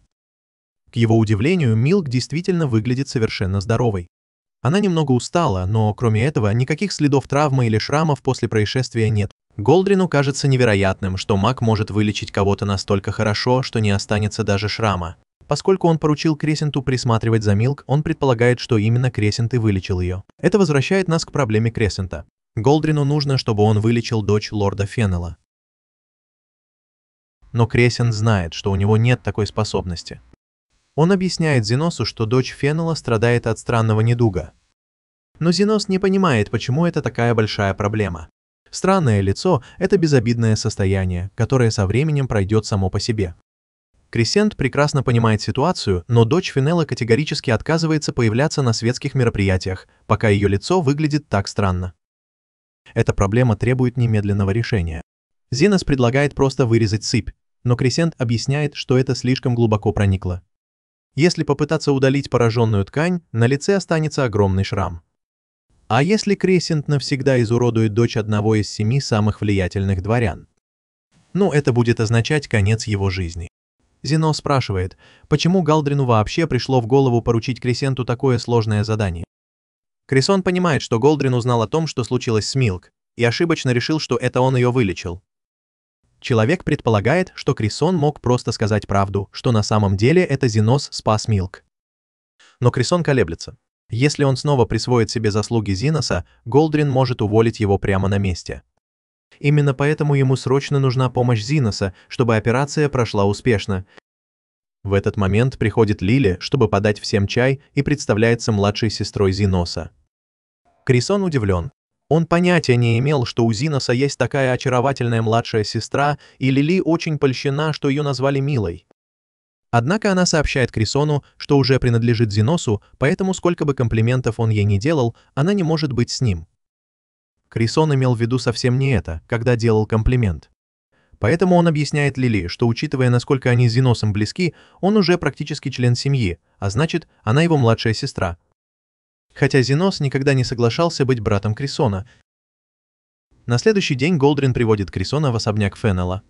Крисон решает взять с собой Зиноса. Но когда Феннел наконец выходит их поприветствовать, он выглядит очень расстроенным и быстро сообщает Голдрину, что ситуация изменилась. Его дочь Шарлотта категорически отказывается от операции. Шарлотта говорит, что не хочет, чтобы ее красивое лицо испортил шрам, но Феннел уверен, что Голдрин сможет вылечить ее, не повредив внешность, и просит его убедить ее пройти операцию. Голдрин соглашается попробовать. Затем группа направляется в комнату Шарлотты, чтобы поговорить с ней. Первым ее пытается убедить отец, уверяя, что после операции с ее лицом все будет в порядке и что она может ему доверять, потому что он никогда ей не лгал. Но Шарлотта тут же вспоминает, как он обещал подарить ей на день рождения лисью шубу, а в итоге ничего не подарил. Голдрин решает взять дело в свои руки, подходит к двери и объясняет Шарлотте, что он профессор королевской больницы. Человек, которому она может доверять, который гарантирует безопасность и успех операции. Но Шарлотта упрямится и отказывается сотрудничать, потому что уверена, что Голдрин получил деньги, чтобы намеренно изуродовать ее лицо. Пока Голдрин и Феннел пытаются убедить Шарлотту, что операция не опасна, Крисон мечтает. Он уверен, что если ему удастся безупречно восстановить лицо Шарлотты, она может в него влюбиться. Тем временем Зинос даже не пытается объяснить, почему этого никогда не случится. Крисон подходит к лорду Феннелу и просит разрешения поговорить с Шарлоттой, а затем представляется как ассистент Голдрина. Но Шарлотта перебивает его, говоря, что голос Кристина ее раздражает, и настаивает, что он не имеет права с ней разговаривать. Тогда Голдрин поворачивается к Зиносу и просит его поговорить с ней. Зинос подходит к двери и представляется ассистентом. Как только Шарлотта собирается его прогнать, Зинос перебивает ее и говорит, что пришел поговорить об операции. Он объясняет, что если она не хочет делать операцию, это вполне понятно. В конце концов, любой бы испугался, если бы ему порезали лицо. К тому же это странное заболевание не смертельно. Самое худшее, что могло бы случиться, это то, что у нее на лице остался бы шрам, из-за которого она выглядела бы как старуха. Это все, что им нужно было сказать. Он уже собрался уходить, но Шарлотта вдруг останавливает его, говоря, что мысль о том, что у нее на лице останется шрам, как у старухи, пугает ее. Она, наконец, соглашается впустить всех в свою комнату и спрашивает, правда ли то, что сказал Зинос. Кресент начинает отвечать, но Шарлотта перебивает его, заявляя, что от него все еще пахнет, и она не хочет это слушать. Тогда вмешивается Голдрин и объясняет Шарлотте, что в предыдущих случаях странного заболевания через месяц опухоль принимала форму лица старухи. Шарлотта в ужасе от того, что это может случиться с ней. Она спрашивает Голдрина, есть ли способ избавиться от этого. Голдрин объясняет, что, к сожалению, единственный способ удалить опухоль – это операция, но Шарлотта все равно отказывается, боясь, что что-то может пойти не так. Феннел предупреждает ее, что если они ничего не сделают, опухоль будет расти, поэтому она должна довериться Голдрину и позволить ему все сделать правильно. Она требует, чтобы он пообещал, что она не будет бояться, но Голдрин признается, что не может этого гарантировать, потому что не он будет проводить операцию. Расстроенная Шарлотта убегает, заявляя, что не согласится ни на что, пока кто-нибудь не пообещает ей, что операция пройдет успешно. Немного погодя, Зинос находит Шарлотту на террасе ее комнаты, и, похоже, ей нравятся птицы, потому что у нее их целая стая. Но тут Зинос замечает, что одна из птиц ранена. Шарлотта объясняет, что нашла ее вчера в саду, и что с такими серьезными травмами она, скорее всего, больше никогда не сможет летать. Как и Шарлотта, она больше не сможет посещать вечеринки или ходить на танцы, как раньше. Так что скоро все забудут о ее существовании. Зинос спрашивает Шарлотту, действительно ли она хочет выздороветь, и она кричит, что, конечно, хочет. Но она также не хочет, чтобы у нее остались шрамы, поэтому он должен перестать об этом говорить. Но пока Шарлотта кричала, Зинос уже вылечил крыло маленькой птички, и теперь она летает, как будто и не была ранена. Шарлотта поражена, как легко Зинос вылечил птицу. Но он говорит ей, что может сделать то же самое для нее. Будь то дворянин, простолюдин или крестьянин, если они в беде, Зенос сделает все, что в его силах, чтобы помочь им. Потому что это и значит быть целителем. Слова Зеноса убедили Шарлотту, что он действительно знает, что делает, и она решает довериться ему и соглашается на операцию. Когда Шарлотту усыпляют, Феннел выходит из комнаты и просит Голдрина позаботиться о ней. Но Голдрин ничего не собирается делать, потому что он уже поручил операцию Зиносу и Кресенту. Но он все равно собирается присвоить себе заслугу. Поэтому он предупреждает Кресента, что лучше бы ему не облажаться. Зенос замечает, что Кресент начинает паниковать и предлагает взять операцию на себя и провести ее самостоятельно. Крисен благодарен, но он неуверенно спрашивает Зеноса, проводил ли тот когда-нибудь подобную операцию. Да, в принципе, проводил. Но это было, когда он был еще ребенком. Тем не менее, у него больше опыта, чем у Крисона. Поэтому он готовится стать главным хирургом. Но тут вмешивается Голдрин и говорит, что операцию должен проводить Крисон, а Зеносу остается только быть ассистентом. Дрожащими руками Крисон берет скальпель и пытается начать операцию. Но его руки все равно дрожат. Он вспоминает, как изучал эту процедуру в больнице и старается следовать инструкциям из учебника. Но тут Зенос прерывает его и говорит, что нужно подождать, пока он проведет сканирование тела. Крисон понятия не имеет, что только что сделал Зенос. Зенос поясняет, что он заглянул внутрь тела Шарлотты и точно определил расположение каждой бородавки Рут. Теперь Крисону не нужно делать ни одного разреза вслепую. Операция проходит без проблем, во многом благодаря указаниям Зеноса. Но когда Крисон собирается сделать последний надрез, он обнаруживает кое-что. Корни бородавок переплелись с лицевыми нервами Шарлотты. Если их разрезать, то можно повредить нервы, что изменит ее внешность. А восстановление нервной ткани – невероятно сложный процесс. Крисон предлагает прекратить операцию и перевести Шарлотту в королевскую больницу, где ей смогут оказать надлежащую помощь. Но Голдрина волнует только его репутация. Он обещал Феннелу, что избавит Шарлотту от бородавок, но теперь для этого придется разрезать ее нервы и изуродовать лицо Шарлотты. Но Голдрин – предатель, поэтому он хватает Крисона за руку и заставляет его сделать последний надрез вместе с лицевым нервом Шарлотты. Он кричит на Крисона, делая вид, что тот специально перерезал нерв, и Крисон слишком потрясен, чтобы ответить. Как только Феннел слышит крики Голдрина, он спешит к нему, и Голдрин громко заявляет, что его глупый ассистент Крисон разрезал лицевые нервы Шарлотты, и теперь она останется изуродованной навсегда.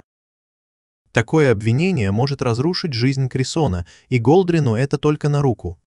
Но Зенос не допустит этого.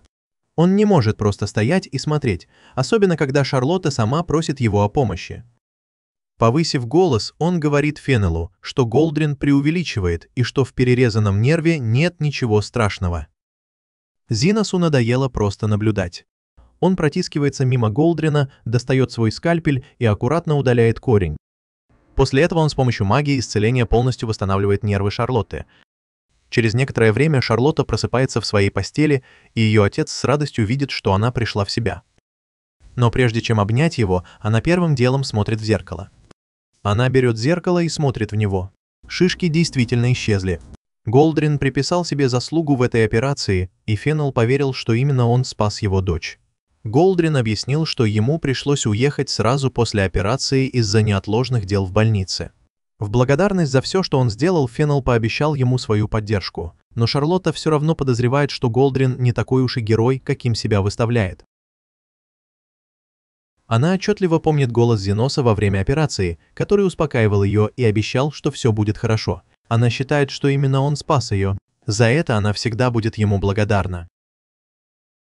Позже Зенос помогает Юман перенести несколько ящиков с бутылками из лаборатории Бернарда, и она упоминает, что это его последние разработки. Хотя она понятия не имеет, для чего они нужны. Пока они разбирают склад, врывается Крисон и взволнованно сообщает, что они с Зеносом получили приглашение на эксклюзивную вечеринку Голдрина. На первый взгляд это кажется отличной новостью. Но Юман замечает, что Крисон не очень-то рад. Он настаивает, что ему интересно, но в глубине души он сомневается, стоит ли снова связываться с Голдрином после их последней встречи. Но возможность сделать карьеру слишком заманчива, чтобы отказываться, поэтому он решает пойти. Крисон говорит, что вечеринка состоится сегодня вечером и просит Зеноса встретиться с ним внизу в холле. Тем временем Бернардо поздравляет Зеноса, ведь еще никто не получал приглашения на вечеринку Голдрина так быстро. Посмотрите следующее видео и подпишитесь, чтобы не пропустить следующую часть.